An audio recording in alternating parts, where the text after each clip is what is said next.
Matokeo hayo ni yapi?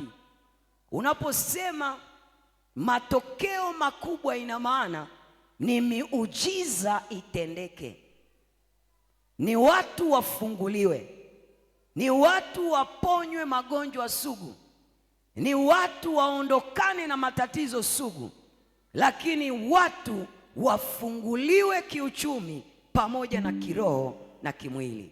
Bwana asifiwe. Ndiyo maana ya madhihirisho, yaani leo itokee. Mwambie mwenzako leo itokee. Mwambie leo neno linakwenda kutenda. Mwambie leo neno linakwenda kunifungua. Mwambie leo neno linakwenda kutenda miujiza.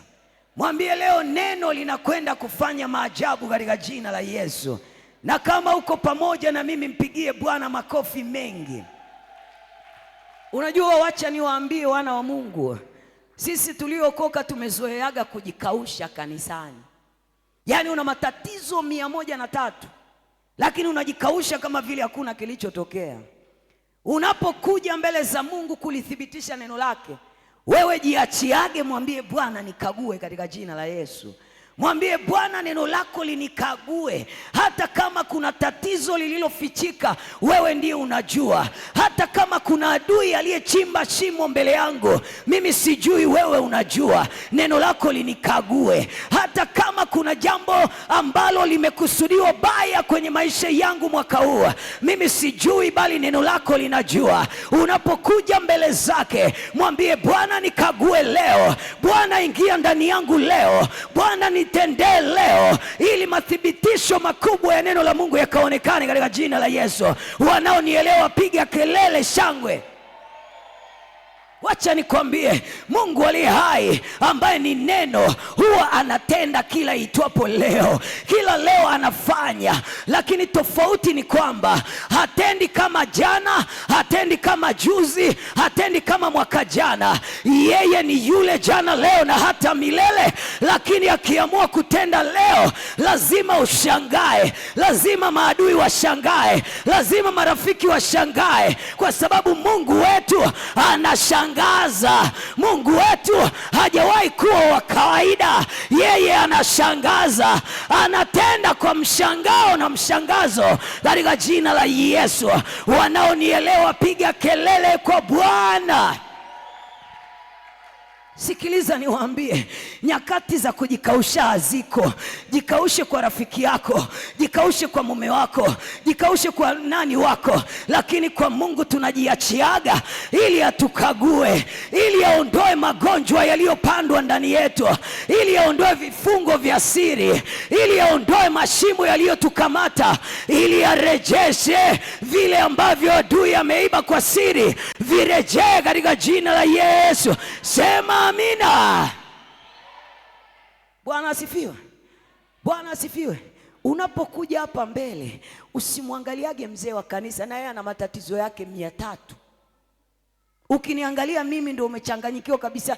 Matatizo yangu ni 550. Yanaongezeka kidogo. Hata mimi niko madhabahuni, lakini namwangalia Mungu na neno lake alitimize ndani yangu. Bwana asifiwe. Usimwangalie mama mchungaji, ana matatizo yake. Baba mchungaji na yeye ana matatizo yake. The only hope we have, yani kimbilio na tumaini peke yake tulilobaki nalo, ni neno la Mungu ambalo ni kweli na amina. Haleluya. Ukitaka utajiri, neno linajibu. Ukitaka kufunguliwa, neno linajibu. Ukitaka kuinuliwa, neno linajibu. Ukitaka kuinuka tena, neno linajibu. Ukitaka kuponywa, neno linajibu. Ukitaka kusonga mbele, neno la Bwana ndilo jibu lako, ndilo uwezo, ndilo mamlaka ulio nayo. Haleluya. Bwana asifiwe. Bwana asifiwe. Jana nilikwambia, jana na juzi tulikuwa tunakwenda kidogo kidogo. Leo ni mafuriko katika jina la Yesu. Sema amina. Sema amina. Sikiliza. Neno hili kwa kuwa limevuviwa, lazima lije kimafunuo ili kutenda yaliyokusudiwa. Bwana asifiwe. Yaani leo neno linakwenda kutenda, lakini ili neno la Mungu litende kwenye maisha yako, lazima kwako lije kimafunuo, yaani liwe limefunuliwa na Roho Mtakatifu. Kimsingi, kwa nini leo tunalisema neno la Mungu na alitendi? Tunalisoma hivyo hivyo bila kutaka mafunuo kutoka kwa mwenye neno. Sijui nani ananielewa? Yaani leo ukitaka kutendewa miujiza, kwa mfano ukitaka kuponywa, ukienda kwenye Kutoka 15:25 inasema ikiwa utaisikia sauti ya Mungu kwa bidii na kufuata maagizo yote anayokuagiza leo, anasema yeye kwako atakuwa ni Jehova Rafa. Lakini sio hilo tu, yeye kwako atakuwa ni Mungu akuponyaye katika jina la Yesu. Sema amina. Neno hilo ukilisoma tu ukatembea nalo alikuponyi. Lazima lije kimafunuo ya kwamba ikiwa utaisikia sauti ya Mungu. Ipi? Unajiuliza, sauti ipi natakiwa kuisikia? Kufuata maagizo yake yote akuagizayo leo. Yapi? Unaomba mafunuo. Bwana asifiwe. Yapi? Bwana asifiwe. Na kuzishika amri zake zipi? Mafunuo. Na kuyatenda yote ni kuagizayo yapi? Na nani ananiagiza? Yanatokea wapi? Ndio mafunuo hayo. Sasa utaambiwa ni kuagizayo labda kwenye madhabahu inayokuhudumia, ni kuagizayo labda kwa mtumishi niliyempanda katika madhabahu hii, ni kuagizayo kwenye neno langu. Bwana asifiwe. Anasema ukishalipata neno hilo kimafunuo, ina maana kuna mambo pale chini yanayosema ya kwamba sitatia tena magonjwa juu yako, na hata kama shetani ataachilia magonjwa, ita Jehova Rafa, kwani niko mbele yako. Mimi ni Mungu nikuponyaye katika jina la Yesu. Sema amina. Neno la Mungu ili liyatende mapenzi ya Mungu lazima kwako lifunuliwe na mwenye neno. Lazima. Tunasomaga kama ilivyoandikwa, mimi ni Mungu nikufundishaye kupata faida. Ndiyo, mafundisho ambayo Mungu anazungumza ni yepi? Fundishaje ili upate faida? Ways of teaching, njia za mafundisho zinatoka wapi? Huwezi kusoma tu kama kasuku, yeye ndiye anayefundisha mikono yangu kupata faida. Faida which? Faida hiyo anayokufundisha ni kwa ajili ipi? Anaifundishaje? Utumie nyenzo gani ili upate faida? Bwana asifiwe. Kwa hiyo neno la Mungu ili litende lazima kwako lifunuliwe. Bwana asifiwe. Unaweza ukasoma, Bwana ndiye mchungaji wangu, sitapungukiwa na kitu. Katika malisho ya majani mabichi unilaza, kando ya maji ya utulivu niongoza. Stop. Bwana ndiye mchungaji wangu. Unakaa unaomba mafunuo kwa Bwana ili awe mchungaji wako. Sitapungukiwa na kitu. Sio kwamba, it's not a matter of kwamba usipungukiwe na chakula au maji. Kaa chini, omba mafunuo. Hivyo ambavyo sitapungukiwa ni vipi? Na Mungu anataka nifanye nini ili nisipungukiwe? Bwana asifiwe. Anaposema katika malisho ya majani mabichi unilaza, usisome kama kasuku. Jiulize, hayo majani mabichi ni yapi? Bwana asifiwe. Unakaa chini, unasoma kifungu cha maneno, unamwalika Roho Mtakatifu, unamwambia hapa ninatakiwa nitoke vipi? Hili linasema nini? Na uzuri Biblia inasema neno la Mungu ni mpya kila siku. Bwana asifiwe. Nitayainua macho yangu nitazame milima, msaada wangu utatoka wapi? Ishia tu pale. Hayo macho yako unatazama milima ipi? Mlima Kilimanjaro au mlima Meru? Au ni mlima upi? Umewahi kujiuliza? Ni milima ipi unaitazama? Ni mlima wa magonjwa au ni mlima wa utajiri? Nani amewahi kujiuliza? Huwezi kwenda na neno la Mungu lilivyo, unajiuliza ni milima ipi? Roho Mtakatifu nifunulie.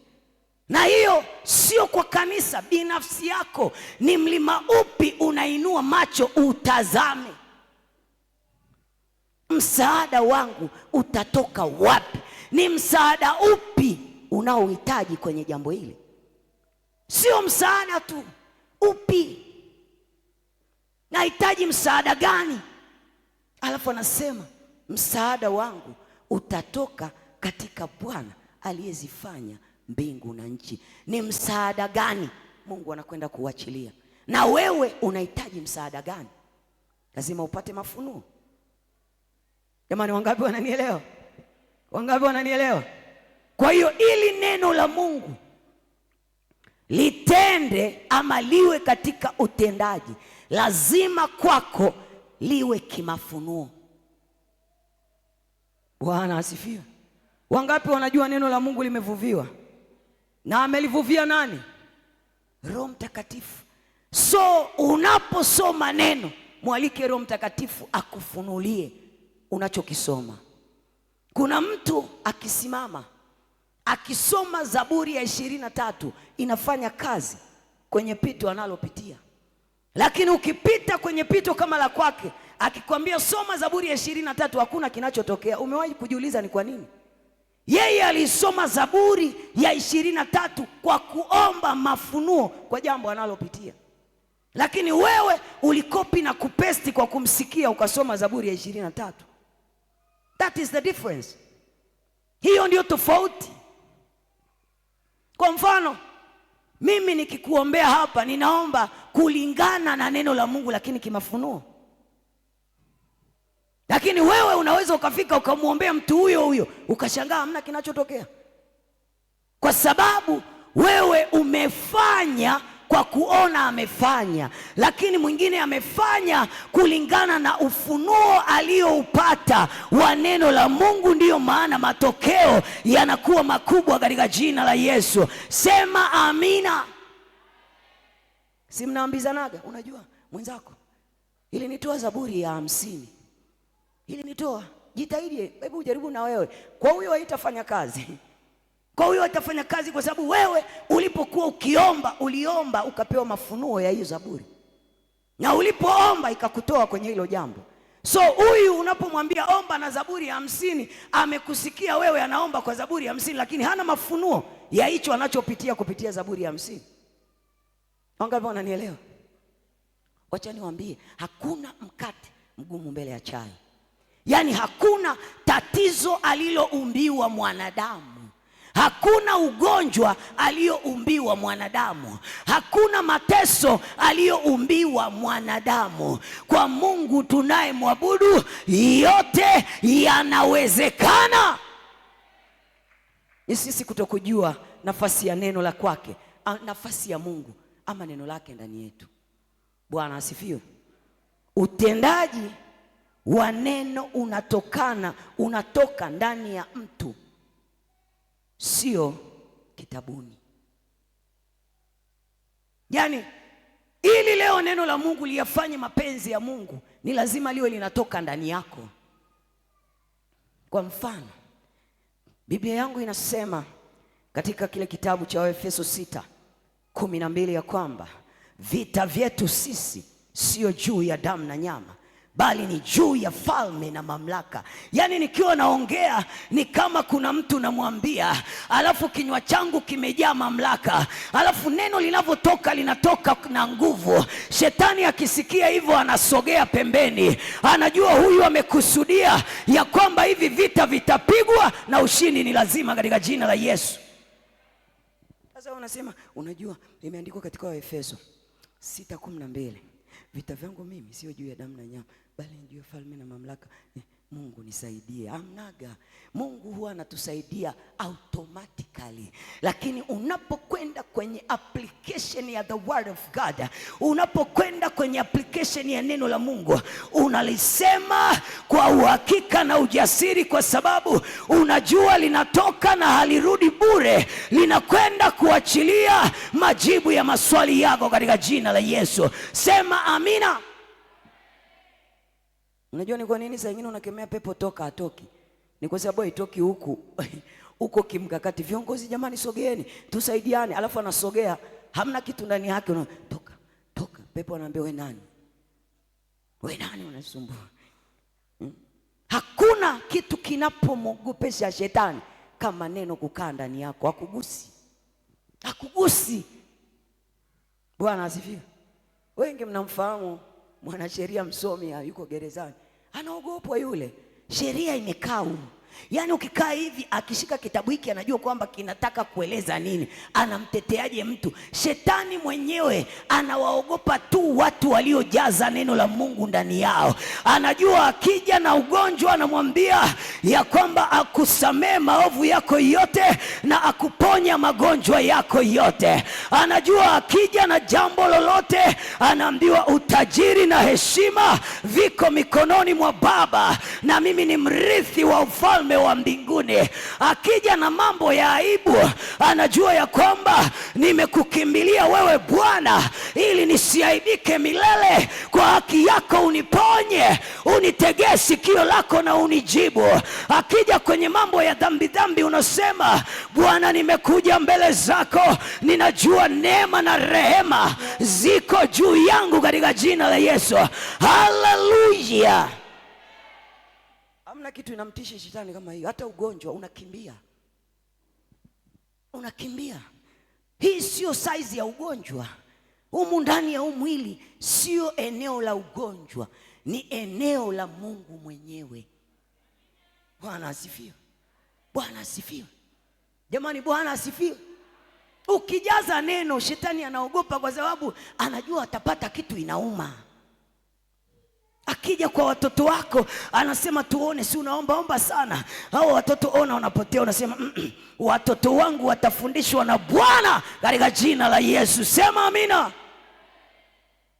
Akija na mambo ya kukutishia unamwambia mwaya, sikiliza nikwambie, kitabu kitakatifu, neno la uzima, neno ambalo li hai, tena ambalo ni upanga ukatao kuwili, linasema ya kwamba nisiogope, maana yeye yuko pamoja na mimi.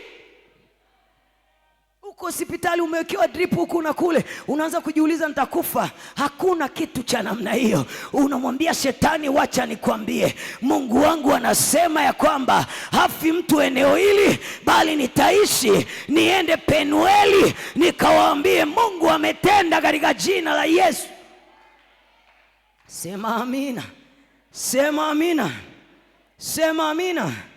Utendaji wa neno unatoka ndani ya mtu. Yaani jaza huku na kila. Kuna wale ambao wanasema unajua mchungaji niwekee tu mikono, umri wangu wa kuoa ama kuolewa umeisha. Haujaisha. Kuna mwingine anasema unajua wameniambia kwamba umri wa kupata watoto wewe. Si umwambie shetani Sara alipata watoto kwa miaka mingapi na wewe, ya kwamba katika nyakati hizi hakuna wa kuharibu mimba, hakuna wa kutoa, lakini watoto watazaliwa katika jina la Yesu. Sema amina.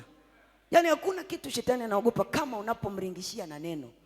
Lakini ukianza kujiumauma, mama mchungaji, ulipopita kwenye ile jaribu lako uliomba nini? Nikaombea Zaburi ya 52. Nikaiombea hiyo. Unapiga kelele. Omba mafunuo ya hilo unalopitia. Bwana asifiwe. Kanisani kwangu wakaniambia, mama, tunaomba utusaidie, utupe maneno ya kusimamia. Nikamwambia nitawapeleka mahali ambapo hamjawahi kufika, mtapotea wote.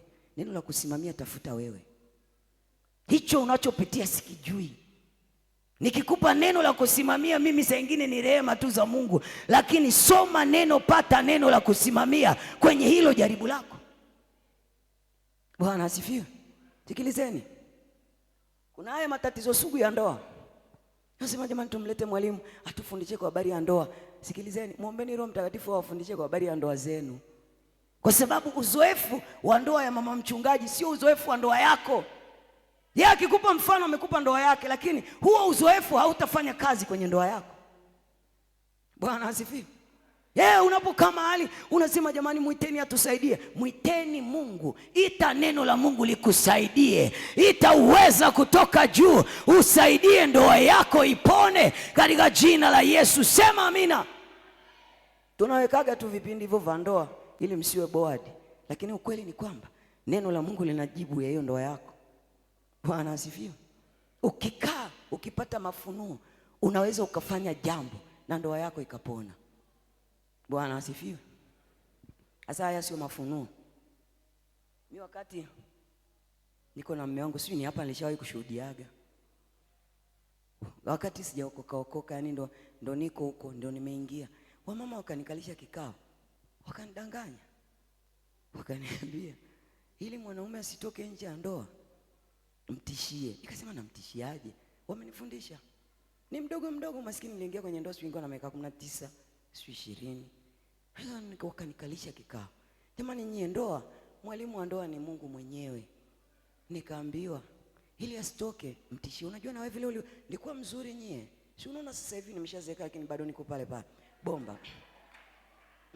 Hilo unajua wengine wanasemaga yule dada anaringa. Sinasema ukweli, uumbaji wa Mungu. Kwani kudanganya na kitu kinaonekana? Haionekani?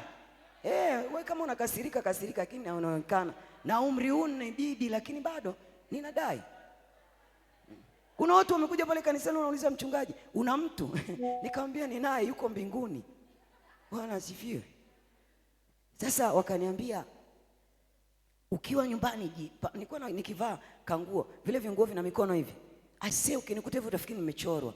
8 inasoma, yani 8 inasoma. Yani kisimama hivi unaweza sema, nani kamshusha huyu? Malaika wa wapi? Anaitwaje? Waenzi zangu. Niko nikivaa pedo hivi nikipita unaona wababa wanageuka na mne kama anatoa heshima za mwisho, huyo. Na mimi mwenyewe naenda nadunda, make mguu huko vizuri. Bwana asifiwe. Wengine wanasema anaringaga, naringa kwa sababu ni kweli. Bwana asifiwe. Sasa wakaniambia, akija mume wako, piga kavazi kako kenye mikono wazi. Yani kale kanako kuchora namba 8 isiyo na doa. Alafu chukua nini? Kile kidude cha sigara. Ukaeke hapo mezani. Alafu weka sigara kama kuna mtu alikuwa anavuta. Akija sasa atakuwa akiwahi kwa sababu atapata wivu, atafikiri kuna mtu amekuja huko ndani. Sina mimi nikaona dili. Nikakaa na vizia ndo anataka kuja, nikaoga, nikaambiwa nipake na wanja unatoa machozi. Kuna wanja mmoja unauma. Sijui ni wanja wa kungu, sijui ni wanja gani, kaambiwa nipake, nimepaka machozi yananitoka, nikaambiwa vumilia mwaya, ndio unatengeneza ndoa. Wakaingiza huku wakatoboa wakanipaka sijui wanja. Nikaambiwa akija upepese macho. Sasa mtumishi wangu Mchaga na kupepesa macho wapi na wapi. Nikajifunza tu hivyo. Na pepesa kama vile nalia. Baba watu wakaingia, alikuwaga mfupi, sio sana, wakimo. Akaingia akakuta yale mazingira. Akaniangalia. Akaniangalia. Mimi nikajiuliza tayari dili limeitika. Kumbe ananisomea ramani. Akaingia chumbani, akatoka, akaangalia, akaniangalia. Nimekaa na mimi. Afu alinidanganya akaniambia nika kama ka glasi kawaini, kingine kamenyoa, kingine kamekaa. Mwe. Alipotoka chumbani, TV ilikuwa imebandikwa ukutani kama hivyo, na ni mfupi.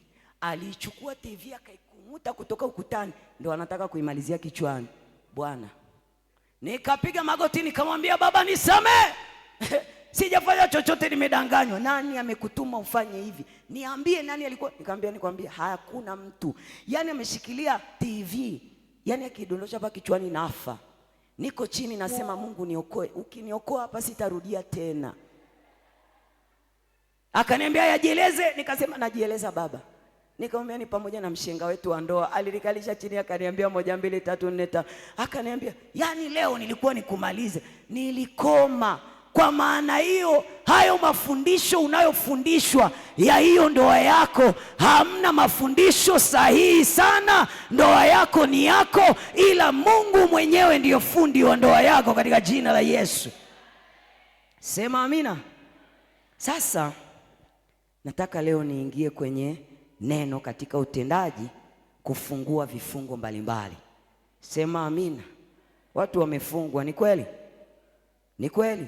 Lakini neno la Mungu linasema katika Marko 12:24, nilisoma, Yesu akajibu akawaambia, je, hampotei kwa sababu hii, kwa kuwa hamjui maandiko wala uweza wa Mungu? Yaani maandiko hamyajui na uweza wa Mungu hamuujui. Ndio maana leo mnapigwa, ndio maana leo mko kwenye hali ngumu. Sasa neno katika utendaji, kufungua vifungo mbalimbali. Watu wamefungwa, wengine kwa kujua, wengine kwa kutokujua. Watu wanapitia mahali pagumu. Marko, kuna mtu anauliza, ni Marko 12:24. Kuna watu wana vifungo hawajui, na ndio maana mwaka jana umestruggle kutaka kutoka ikashindikana. Mwingine ndio matatizo yakaongezeka, mwingine ndio mambo yakawa magumu zaidi. Katika kitabu cha Isaya 55 mstari wa 11, neno la Mungu linasema, ndivyo litakavyokuwa neno langu litokalo katika kinywa changu, halitanirudia bure, bali litatimiza mapenzi yangu, nalo litafanikiwa katika mambo yake nililolituma. Neno la Mungu linapotumwa kwako ama kutoka ndani yako kwa ajili ya kukata kifungo, huwa halirudi bure. Lazima kifungo kikatike katika jina la Yesu. Neno la Mungu linalotumwa kwako leo kwa ajili ya kuangusha ngome, ya kukutoa kwenye vifungo na mateso mbalimbali. Haiwezekani ukatoka hapa kama unalijua neno la Mungu na matatizo yako lazima liyatende yaliyo mapenzi ya Mungu. Bwana asifiwe.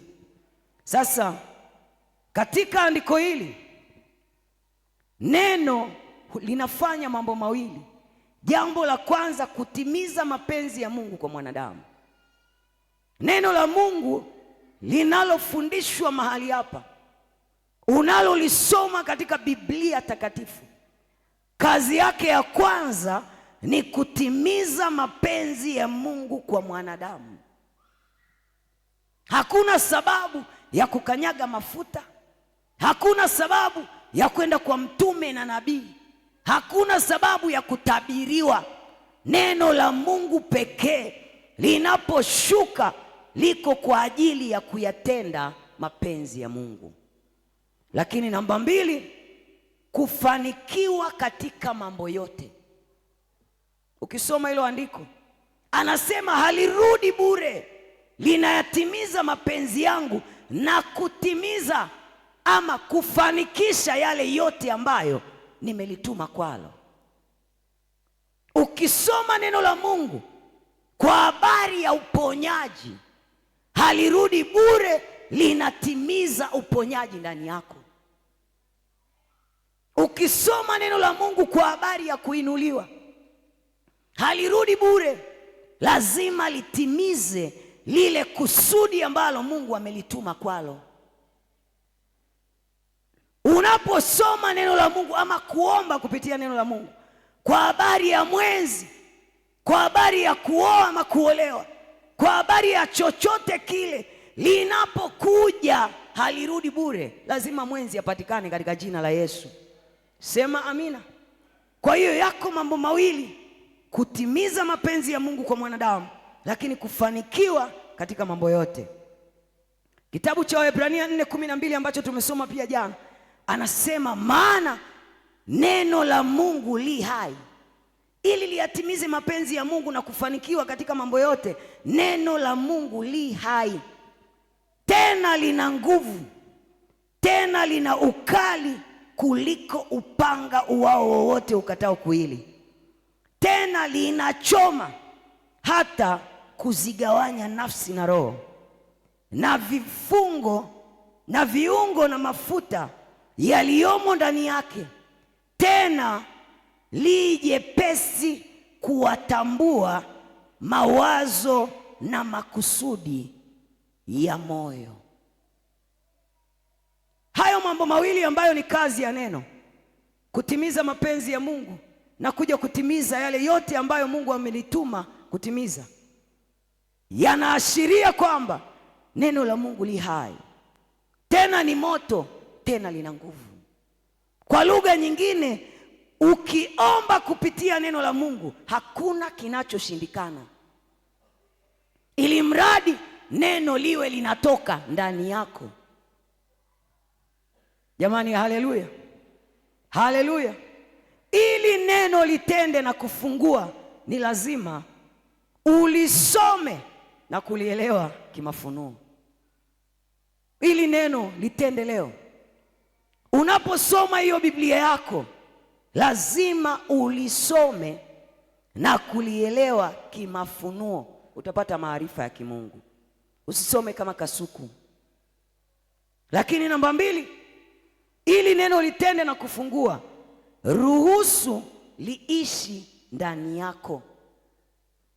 Yaani unaposoma maandiko, ukishasoma unaomba mafunuo.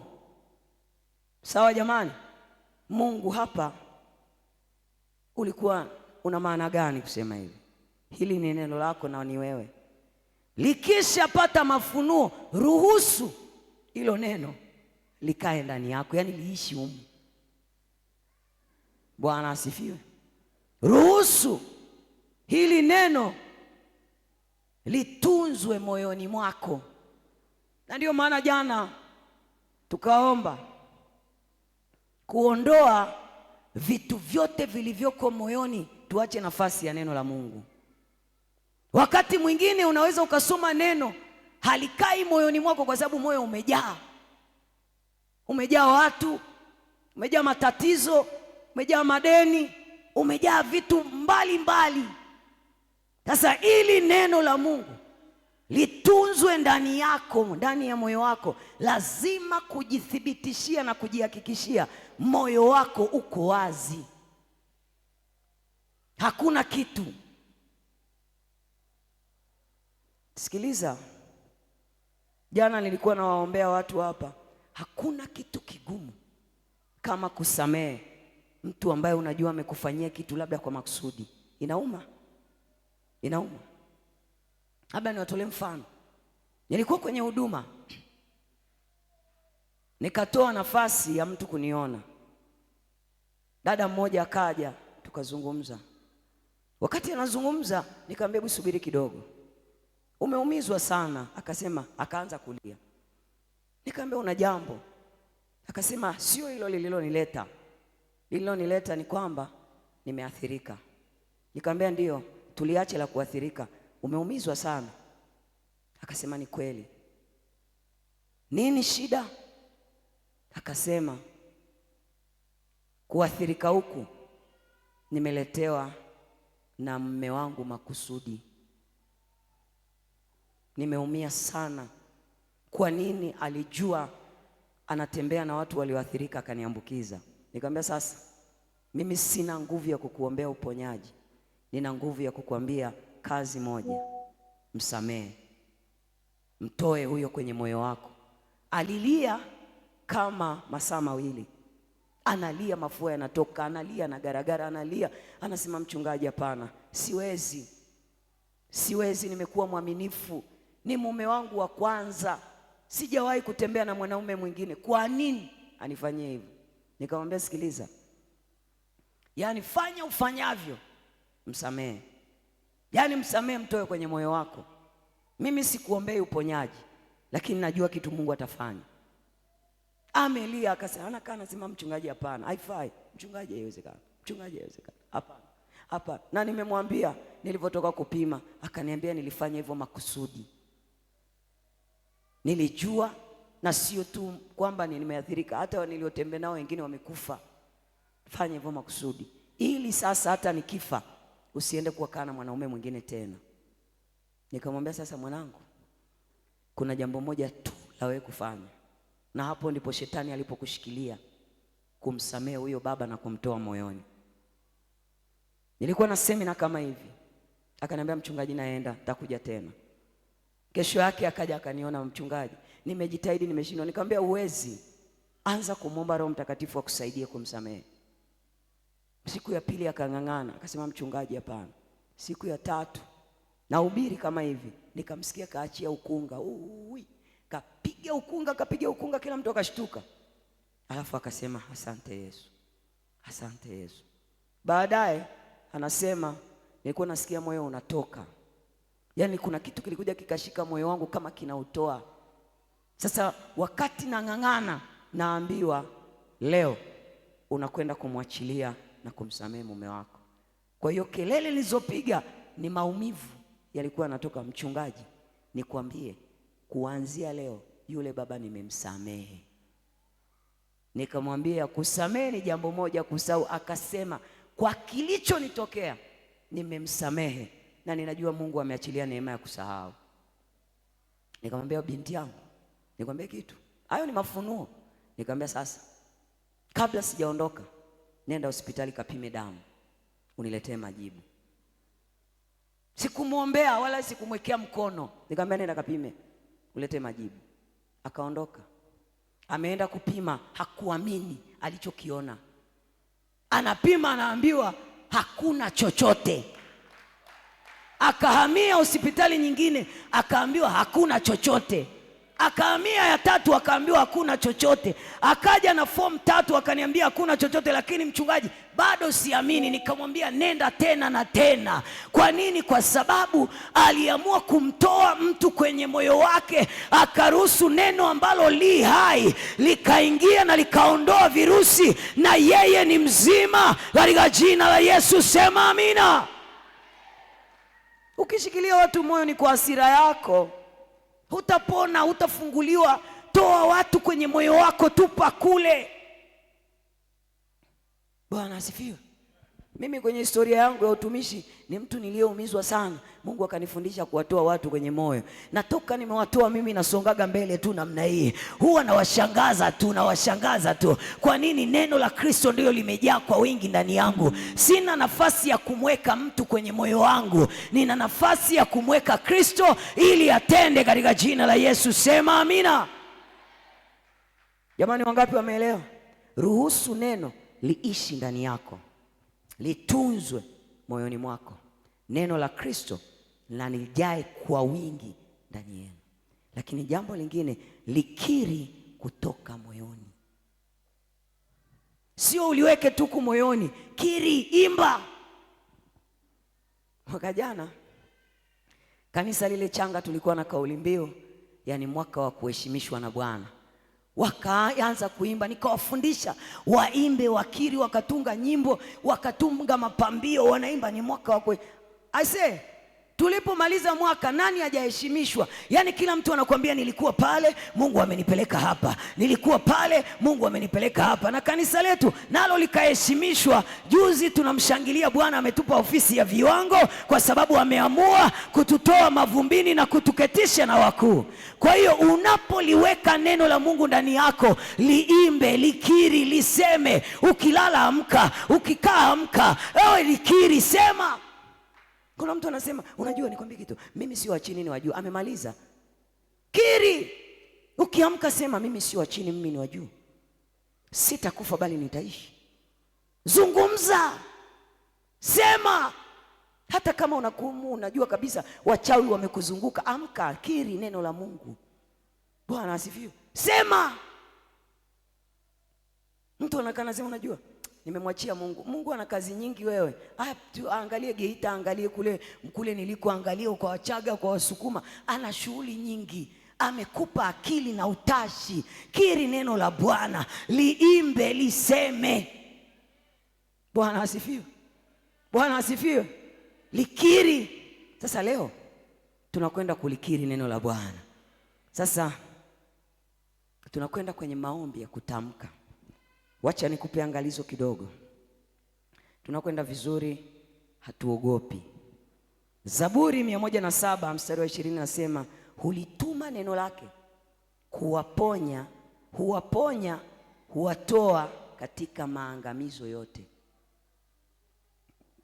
Tunapokwenda kukiri neno la Mungu, unajua nyakati za leo ukisema tunaingia kwenye maombi ya vita, kuna watu wanamkemeaga shetani kama rafiki yao.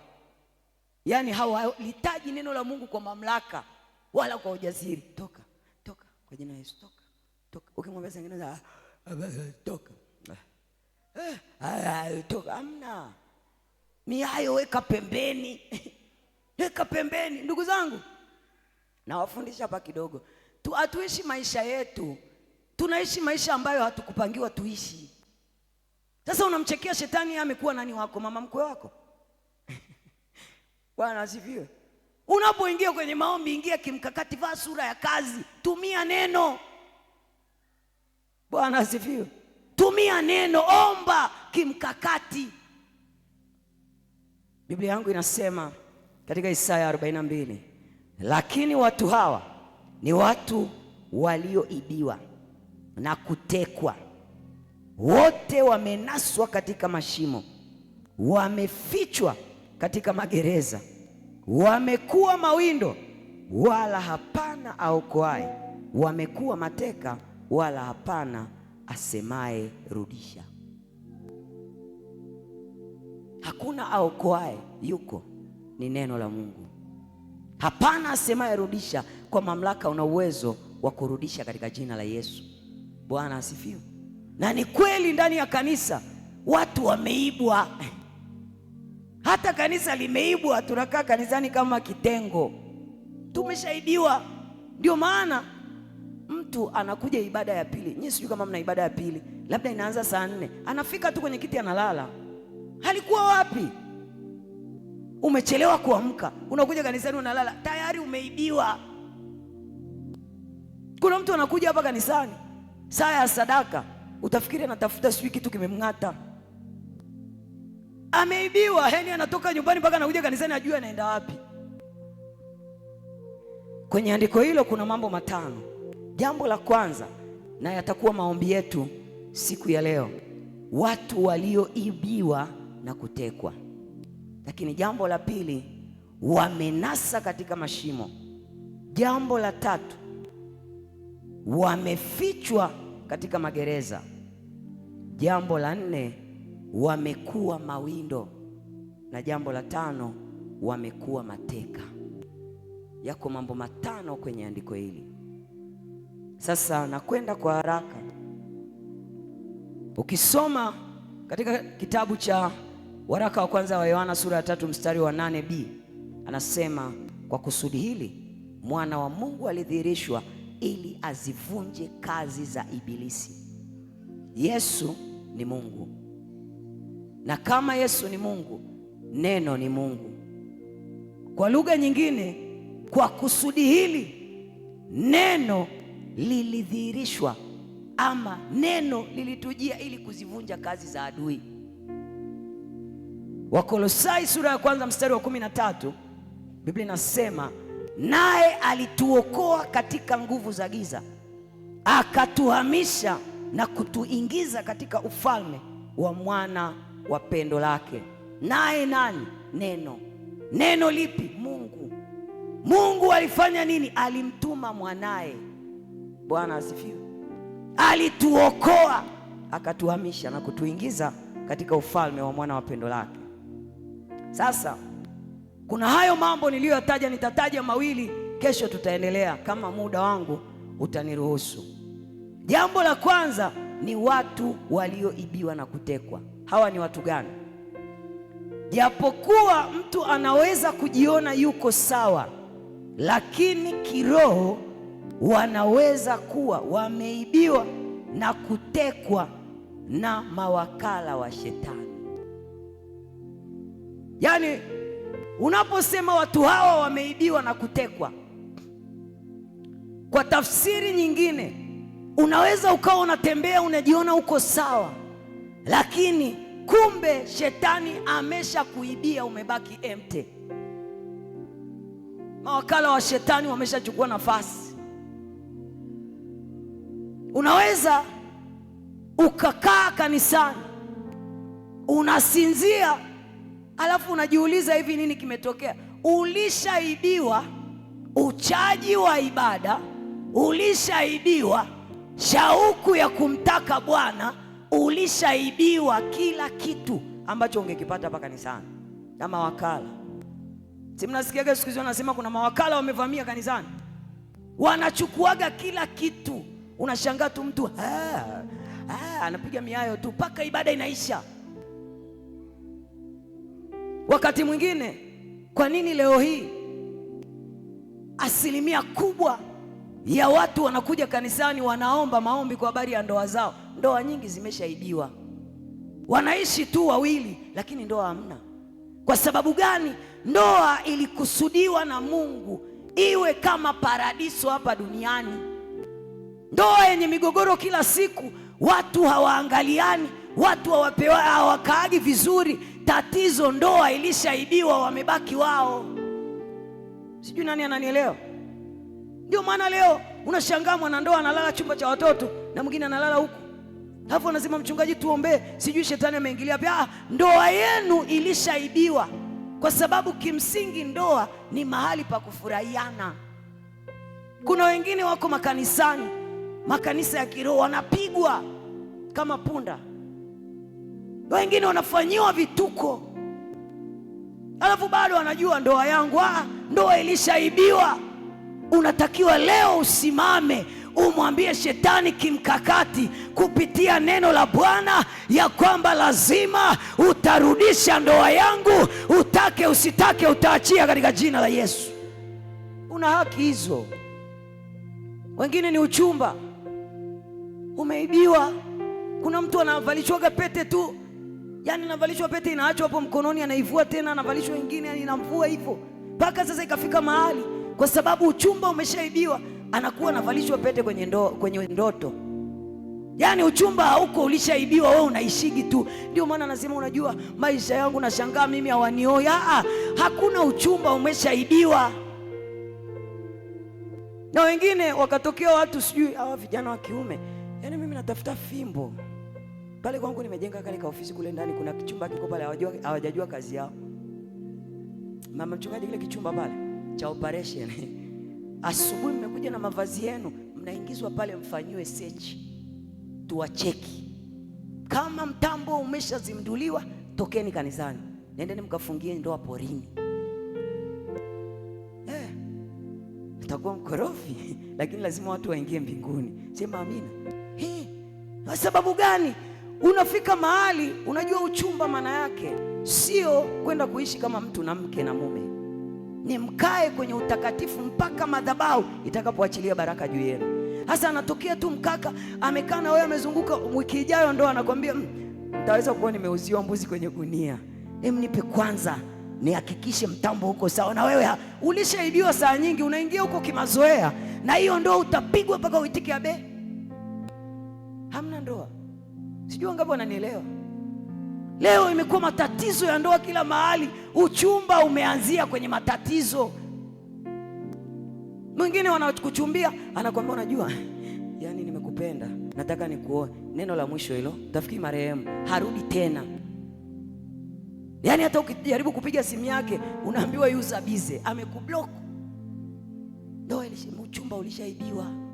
Lakini ufahamu, jamani, wengi hapa tukubaliane, wengi ufahamu wetu umeibiwa. Ndio maana mtu anaishi akidhani anaishi, lakini kumbe anaishi kama sio yeye. Jinsi Mungu alivyokutaka uishi, yani unajikuta unaishi tu, unaishi, kesho imefika. Ufahamu.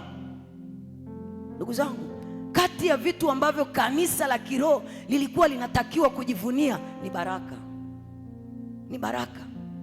Lakini kwa sababu shetani ameiba ufahamu, anasema mtaifahamu kweli na hiyo kweli itaweka huru. Hata hiyo kweli hatutaki kuifahamu. Shikwa ufahamu umeibiwa. Kuna mtu mwingine anaingia kanisani anasema, wapi nitoe sadaka pale, wachungaji tu wanaenda kujinenepesha kule, alafu mimi nakufa kwa chakula. Ufahamu umeibiwa, kwa sababu unapotoa hautoi kwa ajili ya mchungaji, unatoa kwa ajili ya Mungu. Mimi lile kanisa ninalochunga leo ni mwaka, mimi sijawahi kulishwa kanisani. Sadaka wakitoa ni shilingi 50,000. Japo wako wengi wanaenda, mama mchungaji aliwaona 50 wanaenda kutoa, lakini nachojua sio kwamba wameshindwa kutoa. Ufahamu umeibiwa. Yani mtu anafikiri nikitoa kuna mtu namfaidisha, lakini mimi sijawahi kulala njaa na ninaishi maisha ambayo Mungu anataka niishi. Bwana asifiwe. Ukishikiliwa ufahamu, hilo neno halitakaa litende kazi kwako. Lazima umwambie shetani, achia ufahamu wangu. Na ndio maana tunafanya mambo ya chini, mambo manyonge, mambo madhaifu. Yani unajiishia maisha tu. Jana nikawachekesha, yani unajiishia tu, umenunua furu 3, umesonga ugali likubwa, unaanza kuchovia tu na ile pilipili unang'ata, unasema unajua this is life. That is not life. Maisha ni mboga 7. Hapa uweke mlenda, hapa furu, hapa kitimoto, hapa mboga za majani, hapa sijui nini, hapa malimao, chochote unachotaka kula, kwa sababu viko kwa ajili yako. Yani tumeibiwa ufahamu. Nasikia baba anakaa hapo, baba mzee, baba tulikuwa tunajikuuliza leo, jamani utusaidie, hata jamani tupate nyama. Dagaa wameisha. Anakujibu, dagaa wameisha. Sasa mzee, sisi tumeletwa tuje tule tu dagaa tuumwe tumbo na nyama. Tunaishi maisha ambayo sio ya kwetu. Bwana asifiwe. Kwa nini? Kwa sababu tumefungwa ufa. Unajua ukifundisha watu hivi wanaonaga kama unafundisha dhambi. Ndugu yangu, ni ukweli. Umeibiwa maisha yako.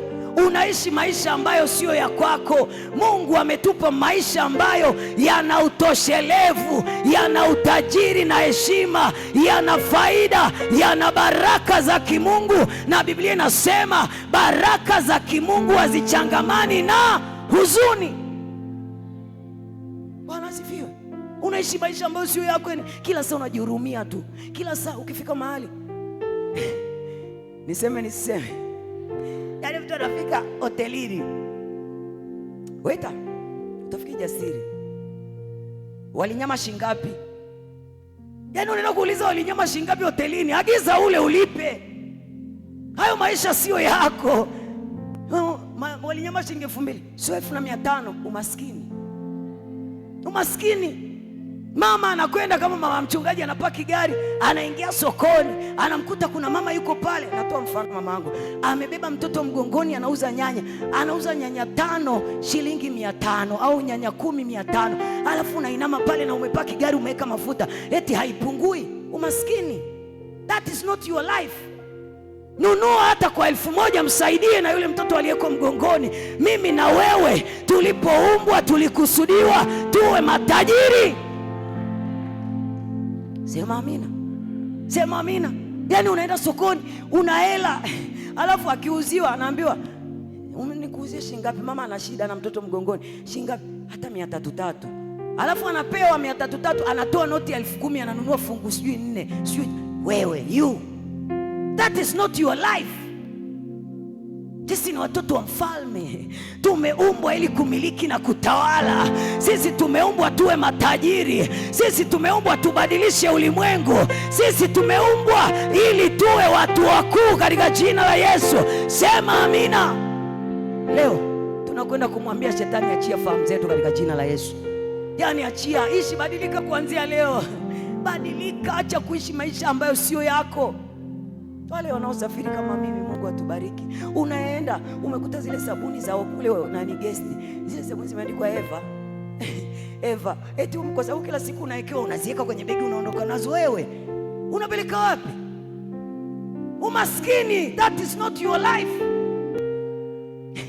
Unabeba umaskini unapeleka. Yani umempokea mme, unaingia naye, ukifungua begi Eva, sabuni za Eva ameziweka, zinauzwa shilingi ngapi? Sijui 100, amezijaza kwenye begi. Eti unajua ni pesa yangu. Which money?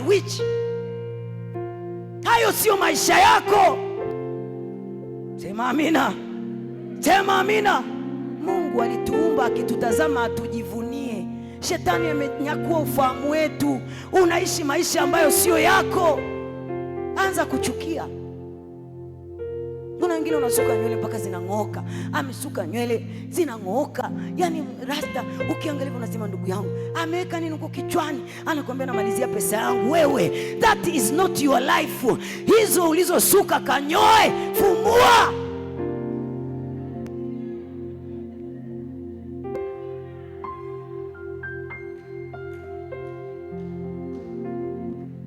Bwana asifiwe. Yani wababa hawaambiagi kama kuna mtu mke wake yuko hapa waume zenu, hawaambi ama nywele ananukaga vibaya akinyeshwa mvua, wewe umeng'ang'ana unamsogezea mwenzako kichwa hivi, nenda kayafumue, nenda kayafumue. That is not your life.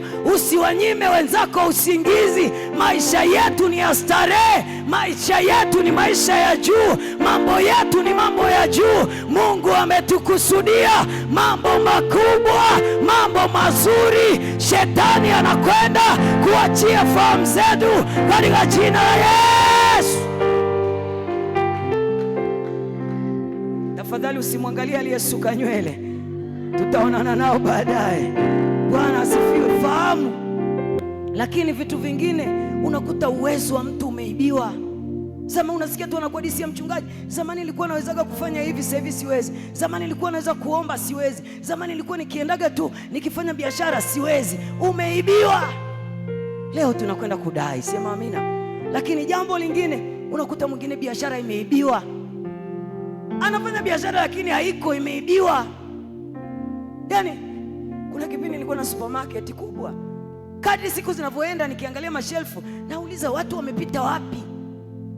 Nauza lakini vitu hamna ndani. Umeibiwa biashara. Nenda ukadai biashara yako katika jina la Yesu. Unafanya biashara miaka 3, hamna hata faida. Unafanya biashara hujaongeza hata kitu. Yani zaidi sana unazidi kudidimia kwenye umaskini. Sikiliza, umeibiwa. Dai. Bwana asifiwe. Lakini lingine, unakuta kwenye biashara mtu ameshaibiwa wateja kwenye ulimwengu wa roho. Yani amebaki pale. Kule nani, niliwahi kuendaga Dubai.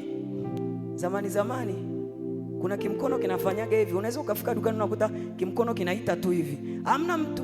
Kimkono kiko hivi. Sasa wewe mwenzako ameshaenda kwenye ulimwengu wa roho wa giza. Ameshapewa kimkono ambacho ukioni. Amekuibia wateja wako wote wanapita kwake. Alafu unasema mchungaji, niombeeni biashara yangu haikuya. Unalo neno la Mungu. Anzia hapa kudai biashara yako. Anzia hapa kudai wateja. Anzia hapa kuambia mnarudi kuanzia leo. Popote mlikofichwa, popote mlikochukuliwa, mnakwenda kurudi katika jina la Yesu. Nani ananielewa?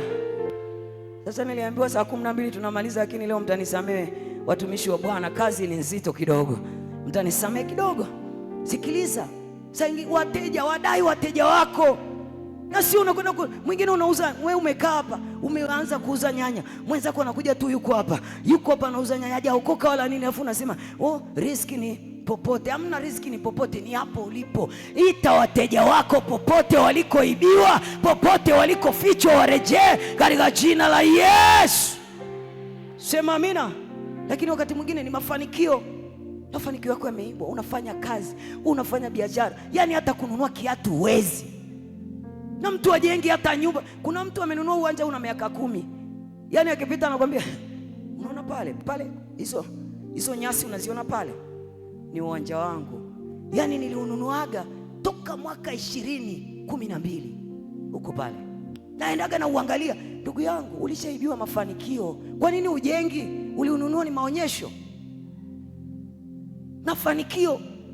Kuna mama hapa anapambana usiku na mchana, lakini hata kuongeza kijiko hamna. Mafanikio yameibiwa.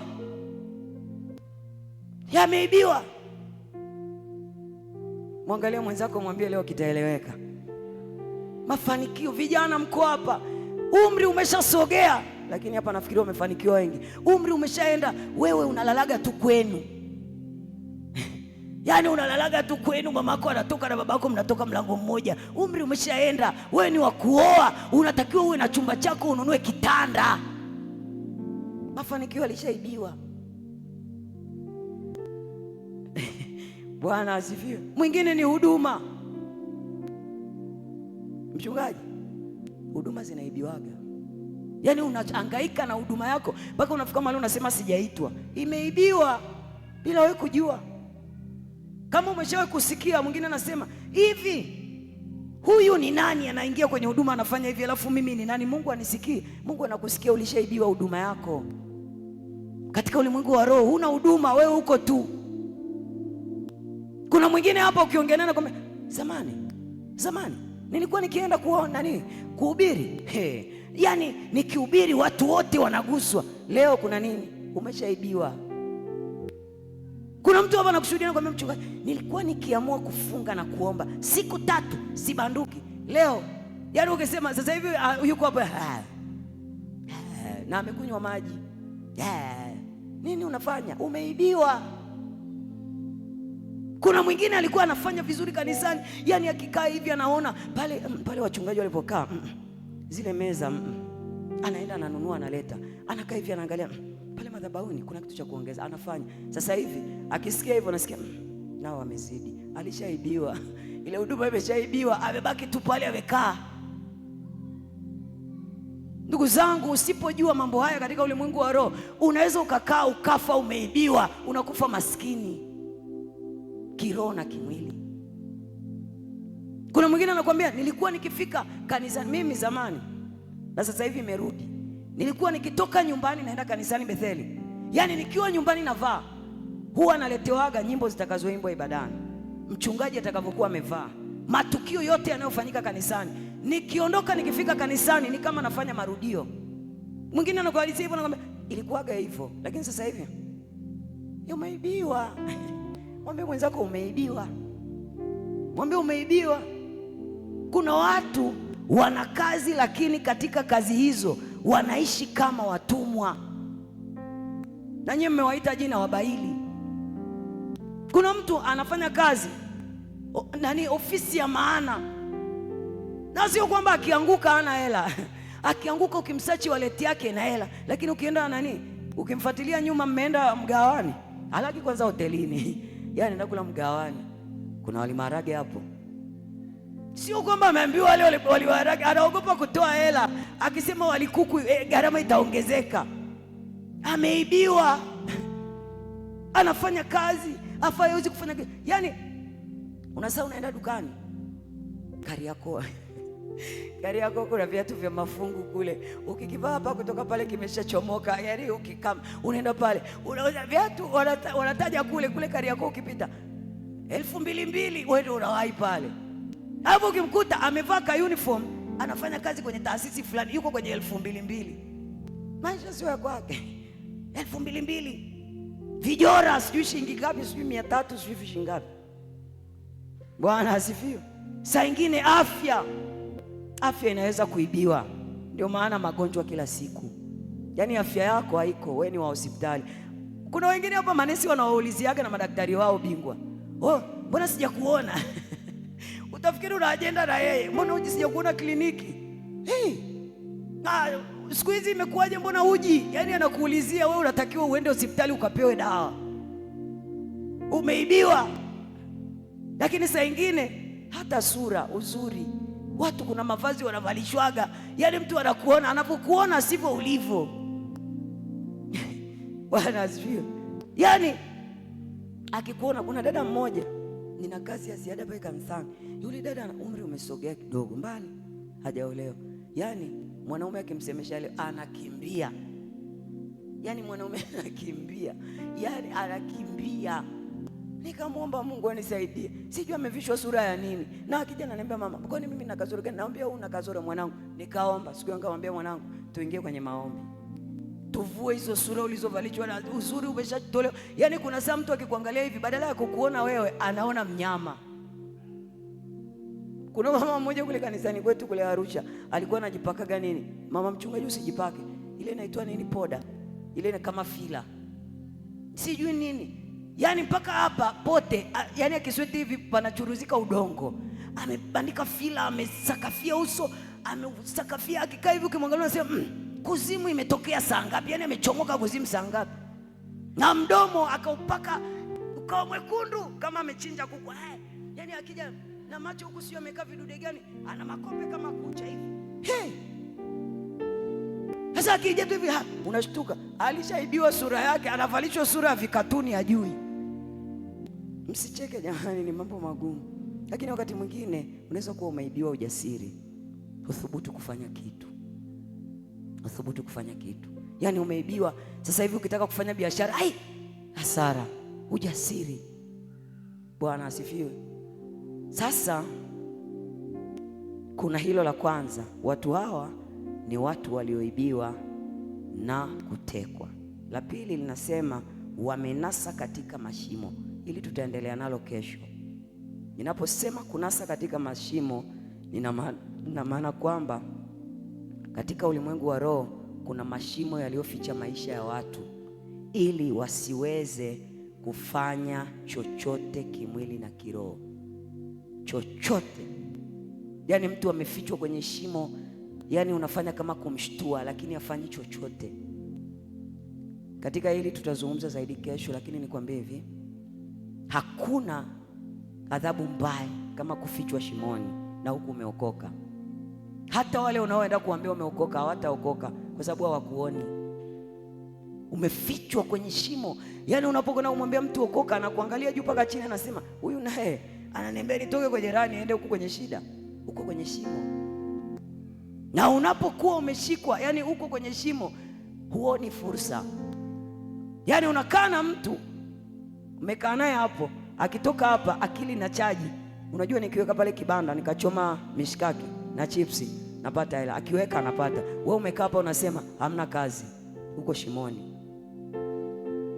Kuna mtu akitoka hapa anasema nikiingia nyumba 10 zenye mageti nikapeleka mchicha ambao haujachanganywa na madawa, kwa hiyo siku nimefunga hesabu. Anaenda anachukua anapeleka na anapata. Wewe umekaa hapa unasema hali ni ngumu, uko kwenye shimo.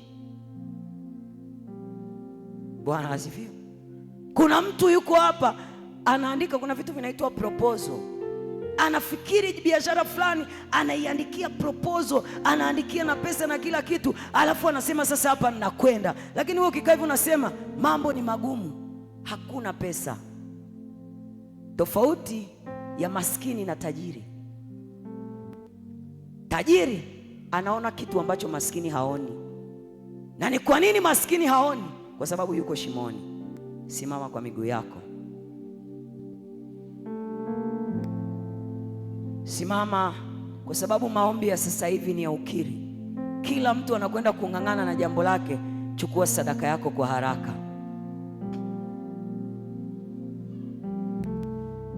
Chukua sadaka, ni muda sio rafiki. Chukua sadaka. Na nilisema wiki hii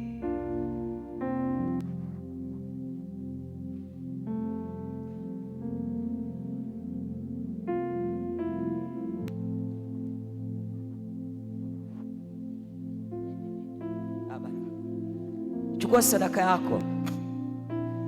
Na wiki hii usitoe tu sadaka ni sadaka. Toa sadaka kwa malengo. Na hii sadaka kimsingi, sadaka inanena, isemeshe. Mimi ni maajabu sana, Jumapili nitakushuhudia. Nimekuwa nikielekeza sadaka yangu kwa watoto wangu. Yaani kila tunachofanya hapa namwambia Mungu, hii nguvu inayotoka hapa iwakute watoto wangu kule. Kwa hiyo naisemeshaga sadaka, na mambo makubwa yamekwenda kutokea kwa vijana wangu.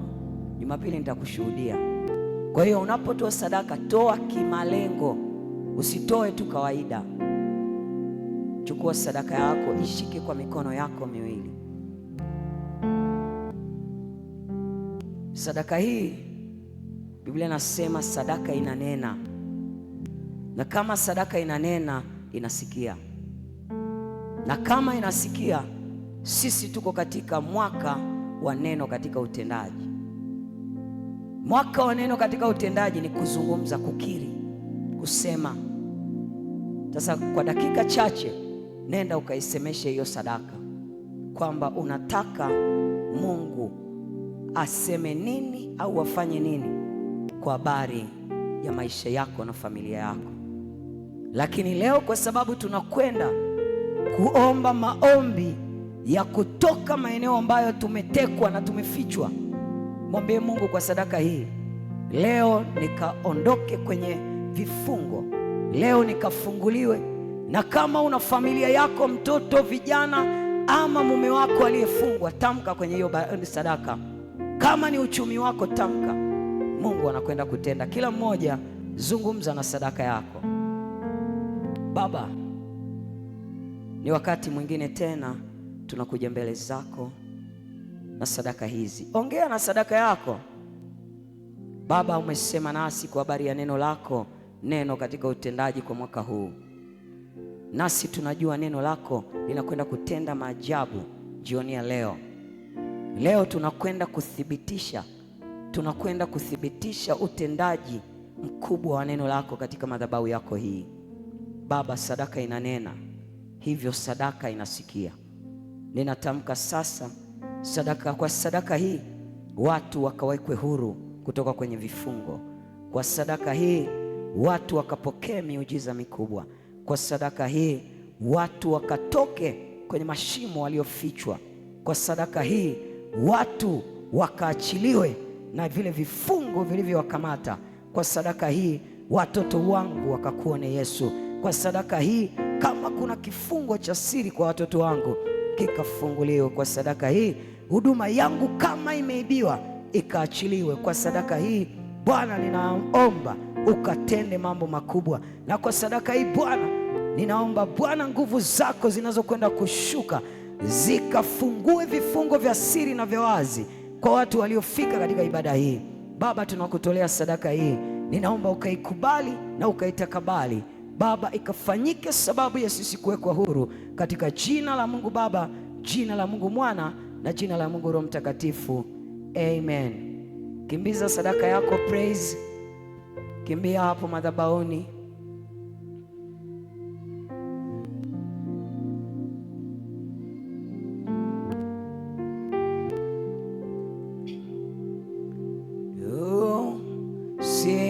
Usinipite Mwokozi,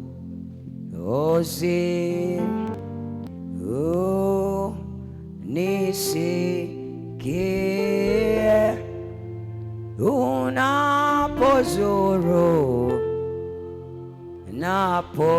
unapozuru wengi. Na mimi leo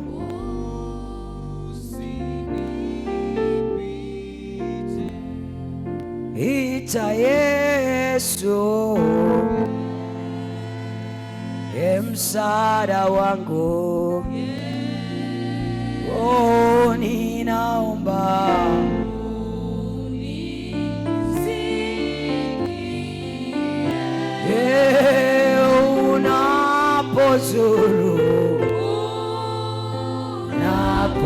unapozuru wengi. Na mimi leo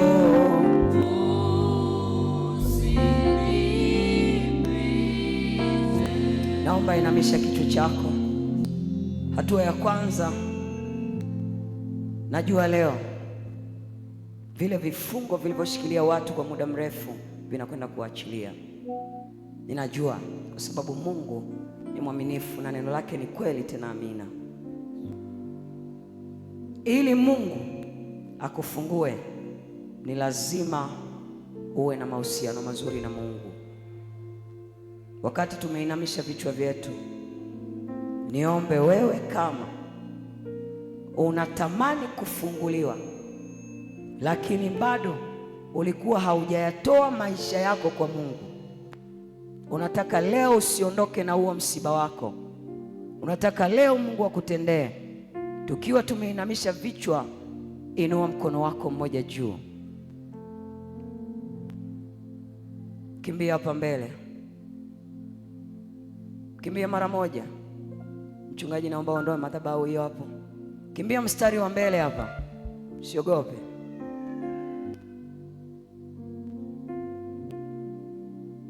Nashangaa kuna watu wananyosha mkono, alafu yule kijana pale msaidieni. Kuna kijana yuko pale ameshusha mkono. Kimbia mara moja, uliyenyosha mkono, njoo mstari wa mbele. Kuna wengine wanafikiri labda anafanya utani. Unataka kufunguliwa na haujayatoa maisha yako kwa Yesu ili ufunguliwe, kimbia hapa mbele. Namba 2, niombe washirika wote tuje hapa mbele. Yesu, Yesu,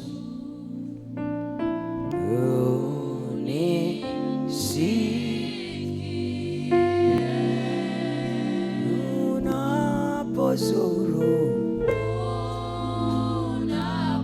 unapozuru wengine. Niombe wanisaidie kusogeza hivyo viti nyuma hapo.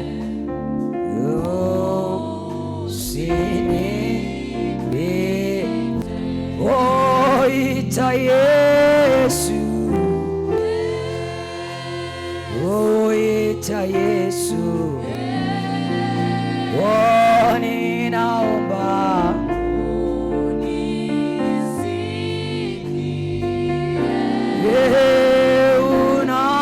unapozuru. Kila mtu akae kwenye nafasi. Wengi nami naomba paza sauti, ita Yesu, ita Yesu, ninaomba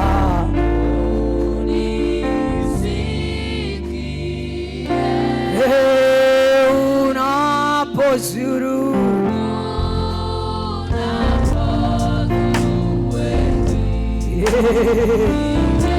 ninaomba.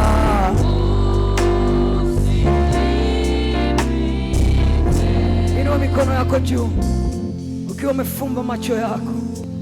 Wacha niwaambie, kinachokwenda kuangusha ngome na kufungua hivyo vifungo vya muda mrefu ni nguvu za Mungu, na neno la Mungu ni nguvu. Tunapokwenda kujiachilia mbele za Bwana, jiachilie kweli kweli, kwa sababu Mungu anataka akufungue. Kwenye kufunguliwa kuna uzoefu. Mungu hafanyi kama jana, Mungu anafanya kama leo, japo ni yeye yule jana, leo na hata milele. Ninajua kuna watu wana mateso, kuna watu wako kwenye vifungo vya muda mrefu. Biblia yangu inasema, ni nani asemaye rudisha? Jioni ya leo tunao uwezo na nguvu na mamlaka ya kusema rudisha kila ulichochukua shetani, katika jina la Yesu. Inua mikono yako juu. Usiombe kwa mazoea. Kuna wakati mwingine ukisema funga macho, wengine wanafungua. Usiombe kwa mazoea. Neno la Mungu ni la kutii. Inua mikono yako, na ninatamani uhisi uwepo wa Mungu. Unapoinua mikono, maana yake unauhisi uwepo wa Mungu mahali hapo.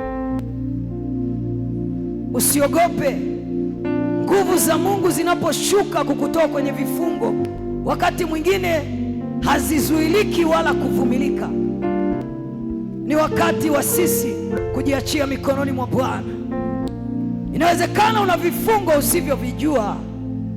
Inawezekana kuna mambo yanayoendelea kwenye maisha yako kwa siri, lakini leo Mungu ameniahidi ya kwamba anakwenda kufungua vifungo vya wazi na vya siri katika jina la Yesu.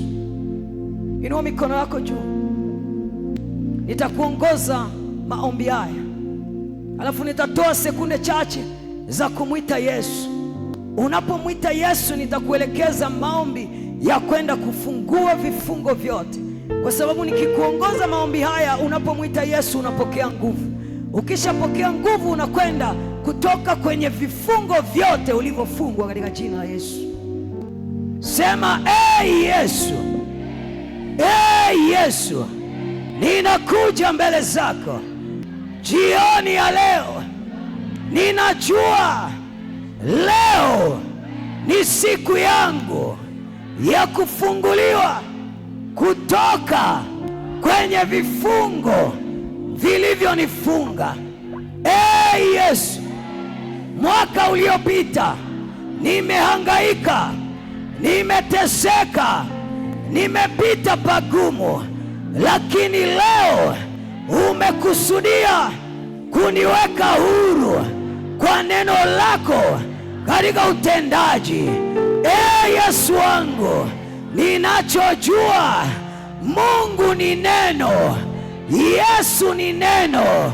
Jioni ya leo ninachoomba ni moyo wangu uwe wazi, ili jioni hii nifunguliwe kwenye vifungo mbalimbali kwa jina la Yesu, kwa jina la Yesu.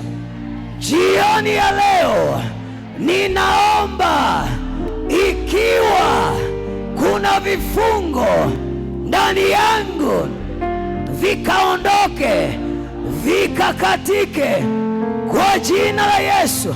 Ninaloomba unitakase kwa ile damu yako.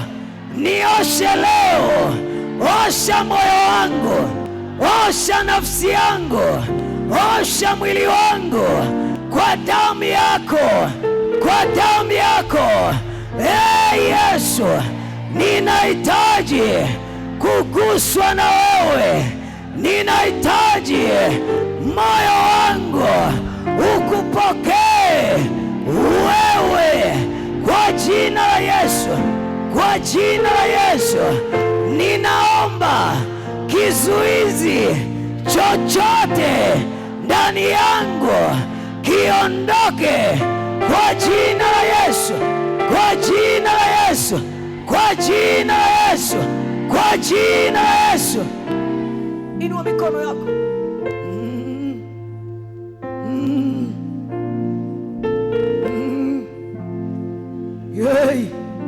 Inua mikono yako, iko nguvu inakwenda kutembea.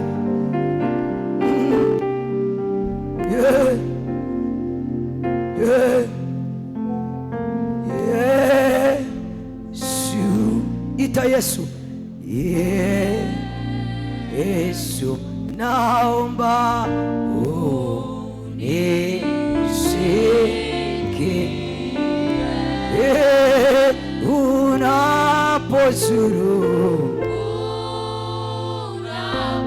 Unapozuru wengi, na mimi leo. Inua mikono, tayari, tayari. Ita Yesu. Yes. Ita Yesu. Yes. Ita Baba. Unisikie.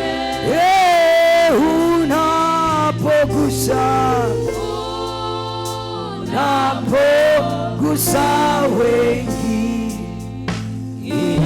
na mimi leo.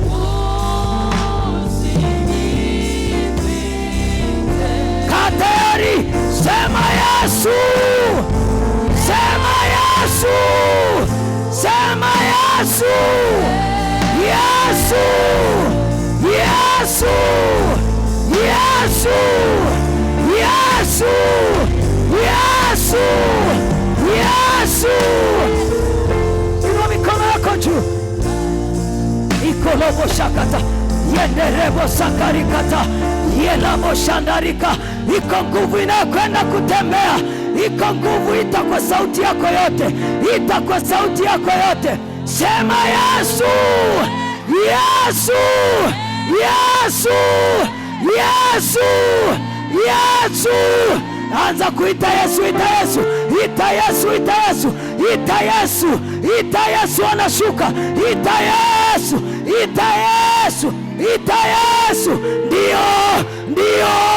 Ita Yesu, ita Yesu, ita Yesu, ita Yesu, ita Yesu, ita Yesu. Ita Yesu. Endelea kuita Yesu, endelea kuita Yesu. Ina nguvu, ina nguvu, inashuka. Kuna nguvu inashuka. Usizuie, usizuie. Uyo, uyo. huyo, huyo. Pokea hiyo, pokea hiyo, pokea hiyo. Ita Yesu, ita Yesu, ita Yesu. Ikarabo shekelebos yenderebo sakalika yantori abarikando orakatayanda orantariabo orikalaba orakatayanda. Wewe kuna nguvu inatembea, wewe kuna nguvu inatembea, kuna nguvu inatembea. Wewe ita Yesu, wewe ita Yesu. Usizuie nguvu, usizuie nguvu. Tayari imeshuka, tayari imeshuka. Ya ya ya ya ya ya ya ya ya ya ya ya. Ita Yesu, ita Yesu, ita Yesu, ita Yesu. Kalabo shandaraba. Wewe unaita pole pole, ita. Paza sauti, ita Yesu. Paza sauti, ita Yesu. Ita Yesu. Yesu ni neno, Yesu ni neno. Mwite Yesu, mwite Yesu, mwite Yesu, mwite Yesu.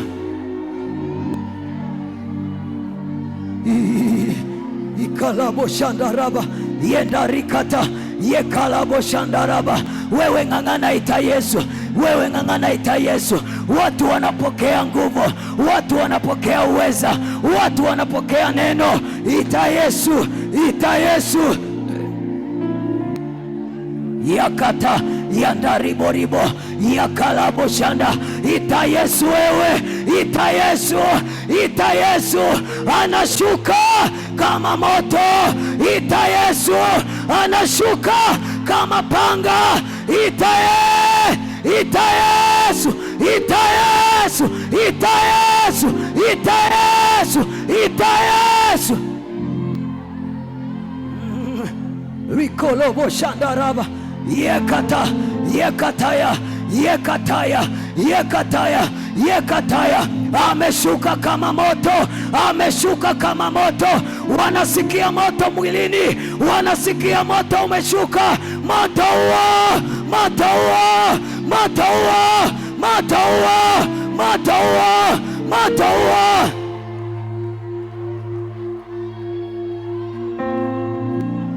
Yesu, Yesu, Yesu, Yesu, Yesu. Watu wa Penueli hamuoni ulimwengu wa roho. Moto umetanda kwenye kanisa, moto umetanda kwenye anga hili.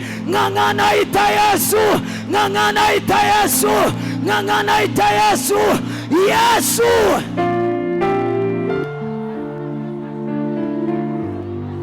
ita Yesu, ita Yesu, ita Yesu, kwa kumaanisha ameshuka, yuko hapa, ameshuka. Kuna kitu kinatendeka, kuna kitu kinatendeka. Ita Yesu, ita Yesu, ita Yesu, ita Yesu, ita Yesu, ita Yesu, ita Yesu.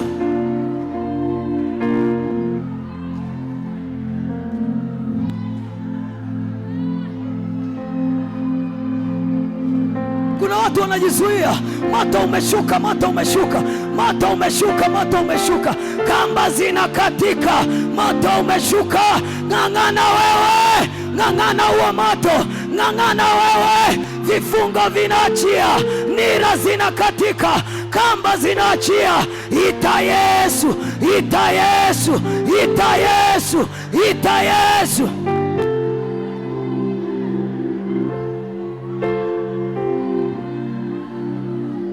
Kuna watu wanasikia moto umeshuka kwenye miguu yao, kwenye mikono yao.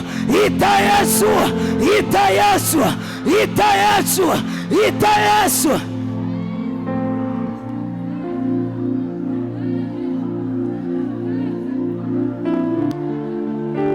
Tayari, tayari, tayari. Naona vifungo vinaachia, naona kamba zinakatika, naona nira zinaachia. Watu wanakombolewa, watu wanatolewa kwenye mashimo, watu wanatolewa kwenye vifungo, watu wanatolewa, watu wanatolewa. Ng'ang'ana, ita, ng'ang'ana, ita, ng'ang'ana, ita.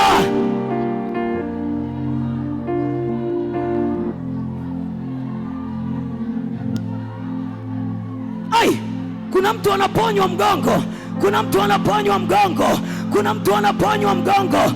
Yakataya yandariboribo yalaboshanda ikataya yantariabo orakatayanda oramasakata yantariabo.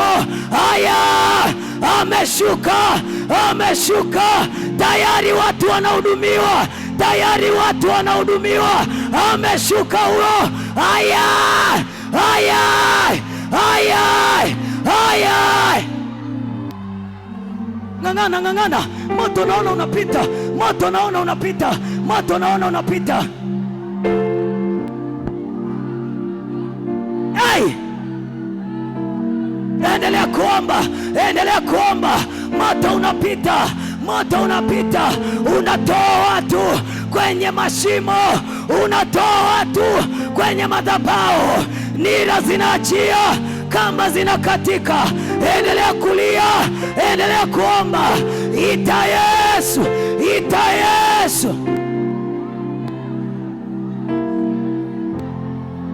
Kuna watu wanafunguliwa hapa tayari, ninaona kwenye ulimwengu wa roho.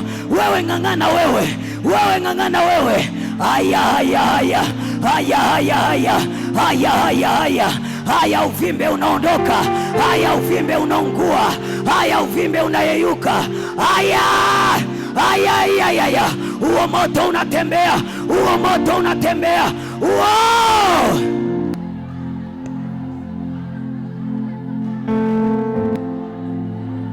Ng'ang'ana wewe, kuna kitu kinafanyika. Ninaona kuna kitu kinafanyika.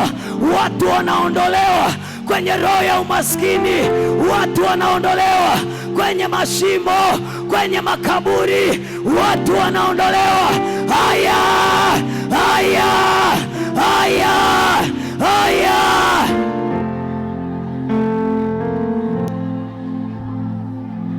Usishangae, usishangae. Watu naona wanahudumiwa. Jeshi la malaika liko hapa. Yakataya yandoriboribo ikarabosha yandariba. Endelea kuomba, endelea kuomba, endelea kuomba.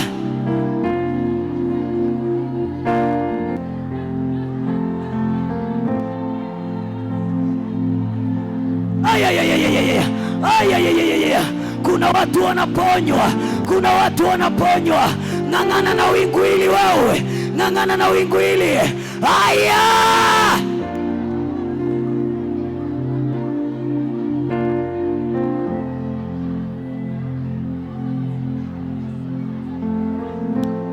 kuna uwepo wa ajabu hapa ndani, kuna nguvu za ajabu zinatembea.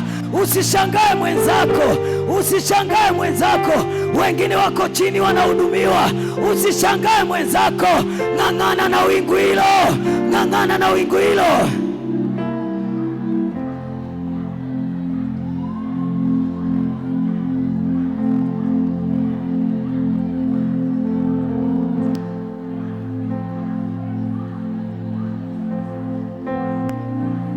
Hey! Hey! Inua mikono yako juu. Tunataka kutamka sasa, tunataka kutamka. Hii ni vita, hii ni vita. Na tunapoingia kwenye vita, zunguka popote unakotaka. Unakwenda kudai vitu vyako, unakwenda kudai pale popote ulikotekwa na kufichwa, pale popote ulikoibiwa. Shetani lazima arudishe, lazima arudishe. Inua mikono yako juu. Ni saa ya mapambano. Tayari unazo nguvu, tayari. Ukiona unashindwa kuhimili, wewe kaa chini. Lakini nataka ni vita, vita. Tunaingia kwenye ulimwengu wa roho. Biblia inasema vita vyetu sio juu ya damu na nyama, bali ni juu ya falme na mamlaka. Inua mikono yako juu, inua mikono yako juu. Nikikuruhusu uombe, ona kama umemwona shetani, ona kama umemwona shetani, ona kama umemwona shetani. Inua mikono yako.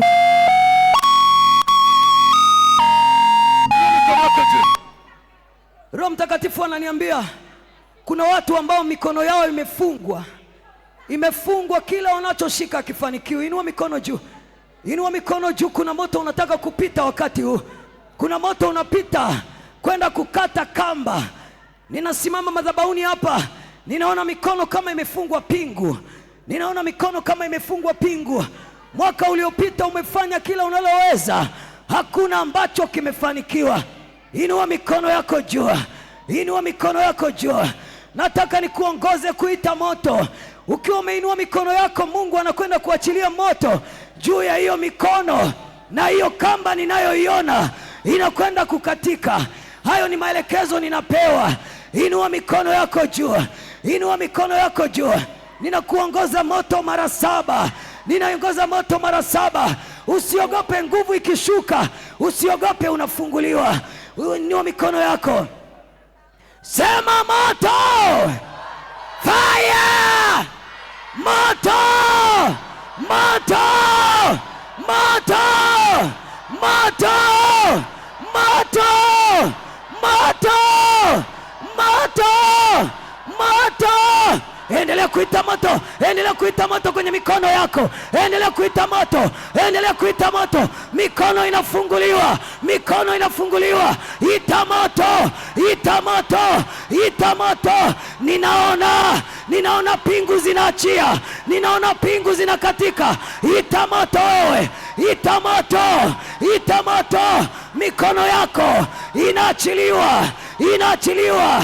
Inaachiliwa. Inaachiliwa. Ita moto.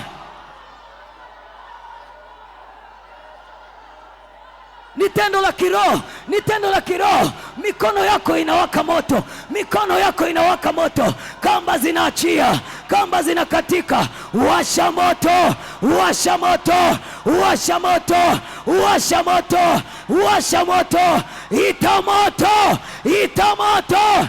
Ita moto. Kuna watu kule ninaona tayari mikono inaachiwa. Ninaona mikono inaachiwa. Ninaona mikono inafunguka. Mwaka wa neno katika matendo. Aya. Ita moto mikono yako. Ita moto. Ita moto.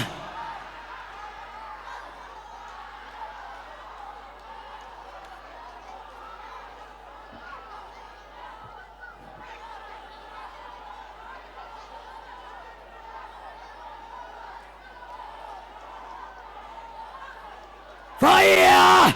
Fire! Fire! Fire! Fire! Fire! Hallelujah. Mikono inaachiliwa, mikono inaachiliwa. Mikono inaachiliwa. Mikono inaachiliwa. Mikono inaachiliwa. Kamba zinaanguka. Kamba zinakatika.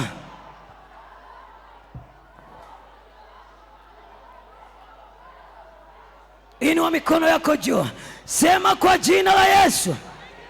Jioni ya leo ninayo mamlaka ya kimbingu ya kutumia neno la Mungu. Neno ni moto. Neno ni nyundo. Neno ni upanga. Jioni ya leo ninazo nguvu. Ninayo mamlaka ya kumwamuru shetani na mapepo na wachawi na waganga kurudisha vitu vyangu kwa jina la Yesu. Kwa jina la Yesu. Jioni ya leo. Jioni ya leo. Popote pale maisha yangu yalipofichwa, popote pale fahamu zangu zilikofichwa, ninaamuru rejesha. Rejesha kwa jina la Yesu. Kwa jina la Yesu. Ninaamuru popote pale uchumi wangu ulikofichwa, rejesha. Rejesha kwa jina la Yesu. Jioni ya leo, popote pale afya yangu ilikofichwa, rejesha. Ninadai, rejesha. Rejesha kwa jina la Yesu. Kwa jina la Yesu. Popote pale ndoa yangu ilikofichwa, ninaamuru rejesha. Rejesha.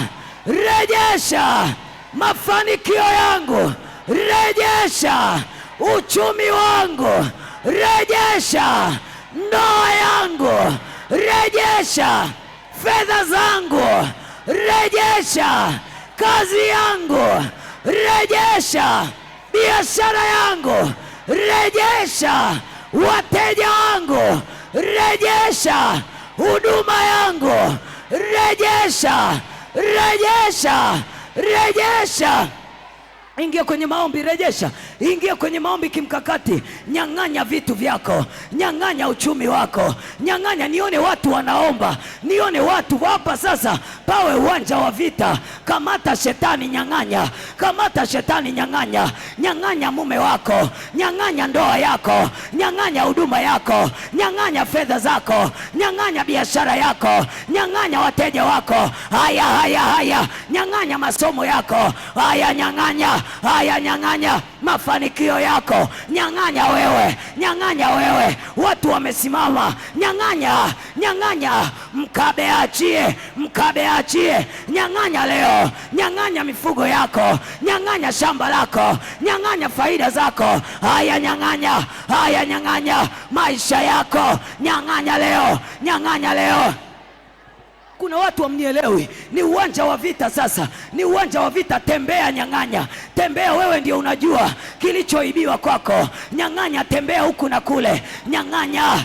Mbane kwenye kona, mbane kwenye kona. Mnyang'anye leo, mnyang'anye hiyo huduma, mnyang'anye hicho kiroho, mnyang'anye maombi yako, mnyang'anye neno, mnyang'anye huyo, mnyang'anye rakata yandaribo zibo yakata yando yantariabo. Nyang'anya leo, nyang'anya leo. Wanyang'anye hao wachawi, wanyang'anye hao waganga. Nyang'anya nyota yako, nyang'anya mafanikio yako. Ayayayaya, wanyang'anye jina lako walilolifukia. Nyang'anya, nyang'anya, nyang'anya. Wewe unashangaa, wanyang'anye. Wewe unashangaa, wanyang'anye. Nyang'anya leo, nyang'anya leo. Utajiri wako wanyang'anye, wanyang'anye. Nyang'anya watoto wako, ng'ang'ang'ang'anga, nyang'anya.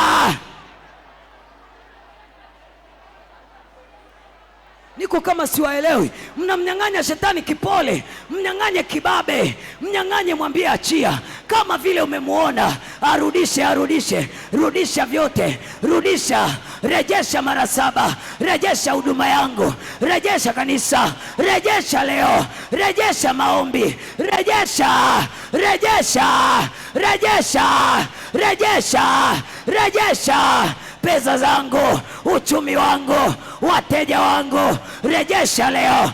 Utaachia, rejesha leo, rejesha leo. Nyang'anya uchumba wako, nyang'anya ndoa yako, nyang'anya. Mkabe huyo, mpige huyo, kamata huyo, achie, achie, achie maisha yako, achie ufahamu wako. Ndio watu wanafunguliwa. Usichangae watu, huyu mama anafunguliwa. Ninaomba mumsitiri mama mchungaji, naomba mumsitiri kidogo. Wanafunguliwa, wanafunguliwa, watu wanafunguliwa, watu wanafunguliwa, watu wanafunguliwa. Wewe komaa, wewe komaa. Hakuna mwingine wa kusema rudisha, hakuna mwingine wa kusema achia, hakuna mwingine wa kudai haki yako. Haya, ng'ang'ana, haya, ng'ang'ana, ng'ang'ana uchumi wako, ng'ang'ana fedha zako, ng'ang'ana mke wako, ng'ang'ana mume wako. Hey, wadai hao warejeshwe, warejeshwe, warejeshwe, ai, warejeshwe. Ndio, ndio naona katika ulimwengu wa roho shetani anaachia. Kaza mwendo, kaza mwendo.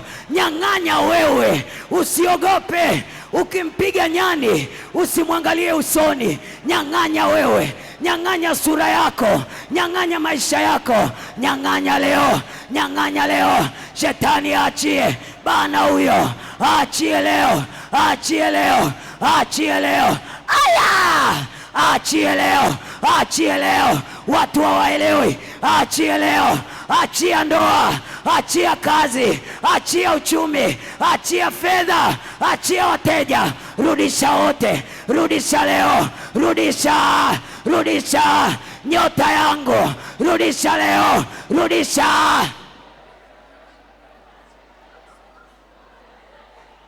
Hey! Nashangaa watu wanatembea polepole.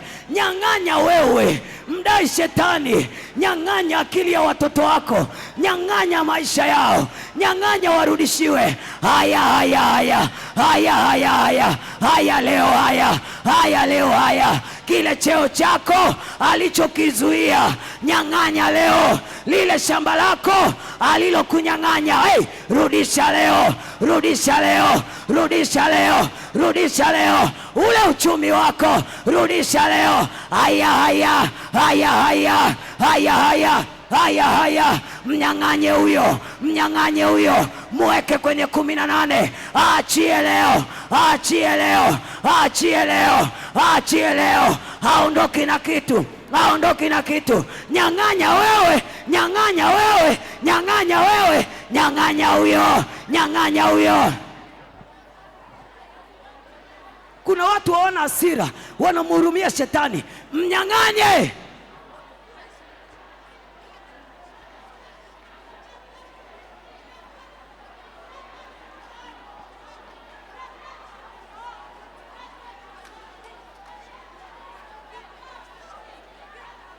Hayo maisha unayoishi sio ya kwako. Nyang'anya maisha yako, urudishiwe, uishi kama mfalme. Nyang'anya ile roho ya maombi iliyoibiwa, rudisha. Ile roho ya ibada iliyoibiwa, rudisha. Ile roho ya kumpenda Mungu na kumtumikia, mnyang'anye shetani, mnyang'anye. Kamata huyo, aachie vyote, aachie vyote. Piga huyo, aachie vyote.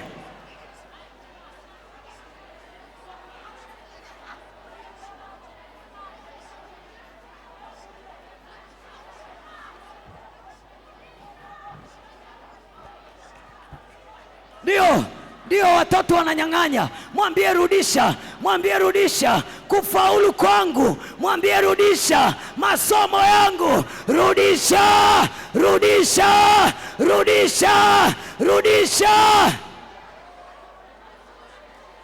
Huo uzao wako waliokuibia, warudishe. Rudisha leo, rudisha, rudisha.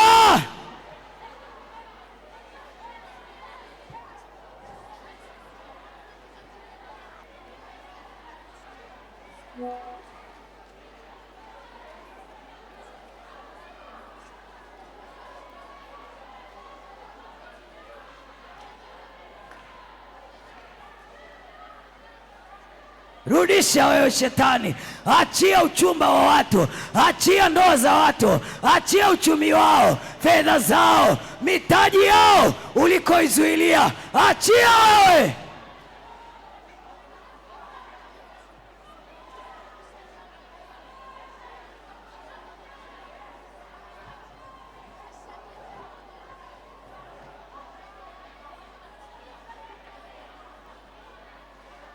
Yes.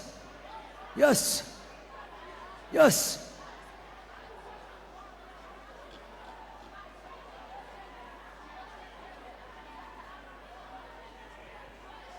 Hallelujah.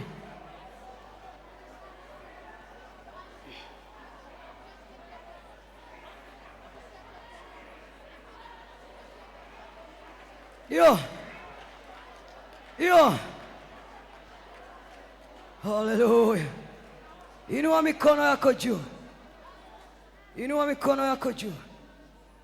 Ukishalitibua hivi, haya maombi tunaendelea nayo kesho na kesho kutwa. Ukishatibua hivi, lazima ukatae na kuifunga roho ya kisasi na malipizi. Sasa kwa dakika moja nenda kaombe ulinzi wa Mungu. Kataa roho ya kisasi na malipizi, tumelianzisha. Kesho nitasimama dakika chache za neno, tunaendeleza mapambano mpaka Jumapili. Lazima shetani awe ameondoka katikati yetu. Inua mikono yako juu. Na ninakwambia haya maombi yana matokeo makubwa. Waambieni na wenzenu watakwama. Haya maombi tunayoomba sasa ni tunalitumia neno katika utendaji. Kwa dakika moja kila mmoja sema maneno yako, omba ulinzi. Omba ulinzi, kataa roho ya kisasi na malipizi na mafatilizi. Baba, katika jina la Yesu ninaomba ulinzi juu ya kanisa lako. Ninaomba ulinzi Bwana juu yetu. Tunaomba Bwana nguvu zako na Roho Mtakatifu, wale malaika wa zamu wakatulinde Bwana katika jina la Yesu. Lakini tunachojua shetani haachi kujihudhurisha.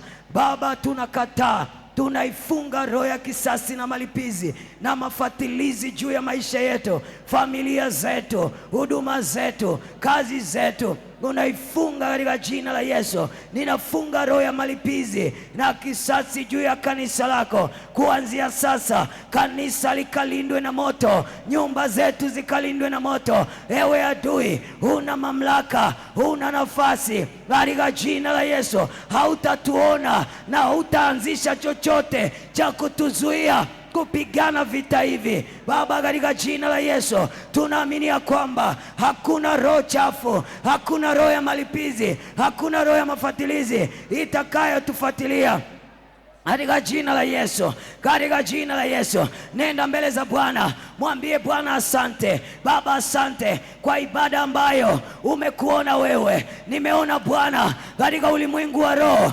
ukifungua vifungo vya muda mrefu, ukiwaweka huru kanisa lako, ukiwatoa kwenye mashimo na mahali ambapo walikuwa wametekwa. Baba, tunajiweka wakfu kwa siku ya kesho. Tunakushukuru kwa kutuhudumia. Asante Yesu, asante Yesu, asante Yesu, katika jina la Yesu Kristo. Sikiliza, kesho tunaendelea. Ningekuwa na kufundisha kwa habari ya vita vya kiroho, amri ama sheria 2-3 za vita vya kiroho. Vita ya kiroho haiahirishwi, haiahirishwi. Alafu vita ya kiroho, hakuna kuanzisha vita ukakae ukisubiri matokeo, unaingia vitani. Bwana asifiwe. Kwa hiyo kesho kwa maelekezo tunaendelea. Nami niwaambie, mnapotoka hapa kuna mambo makubwa mtayakuta yamefunguka, yamefunguka mambo makubwa. Na mara nyingi huwa tumezoea tunaposema maombezi tunaweka mikono. Wakati ninaomba hapa nilikuwa naona nguvu za Mungu juu ya watu wanafunguliwa. Mungu alikuwa anafungua mwenyewe. Kwa hiyo kama ulikuwa na hitaji, inua imani yako kwa Mungu. Mungu ametenda.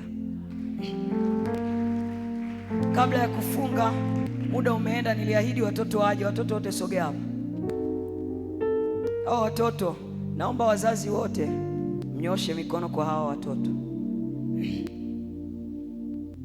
Nyosha mikono, hata kama wako hawako. Watoto kimbieni. Shetani anapoona sisi tunaomba kwa kumaanisha, anawavamiaga hawa. Hasa niombe sana, tamka neno kwa watoto. Wewe dada, huyo mtoto umembeba, unafanya nini uko naye? Sogeza watoto wote hapa. Watoto sogeeni karibu hapa. Naomba wazazi, tamka ulinzi wa Mungu juu ya watoto hawa. Hawa watoto wengine wameibiwa vitu vingi sana, na kesho mwalete, nitakueleza sana kwa habari yao. Kuna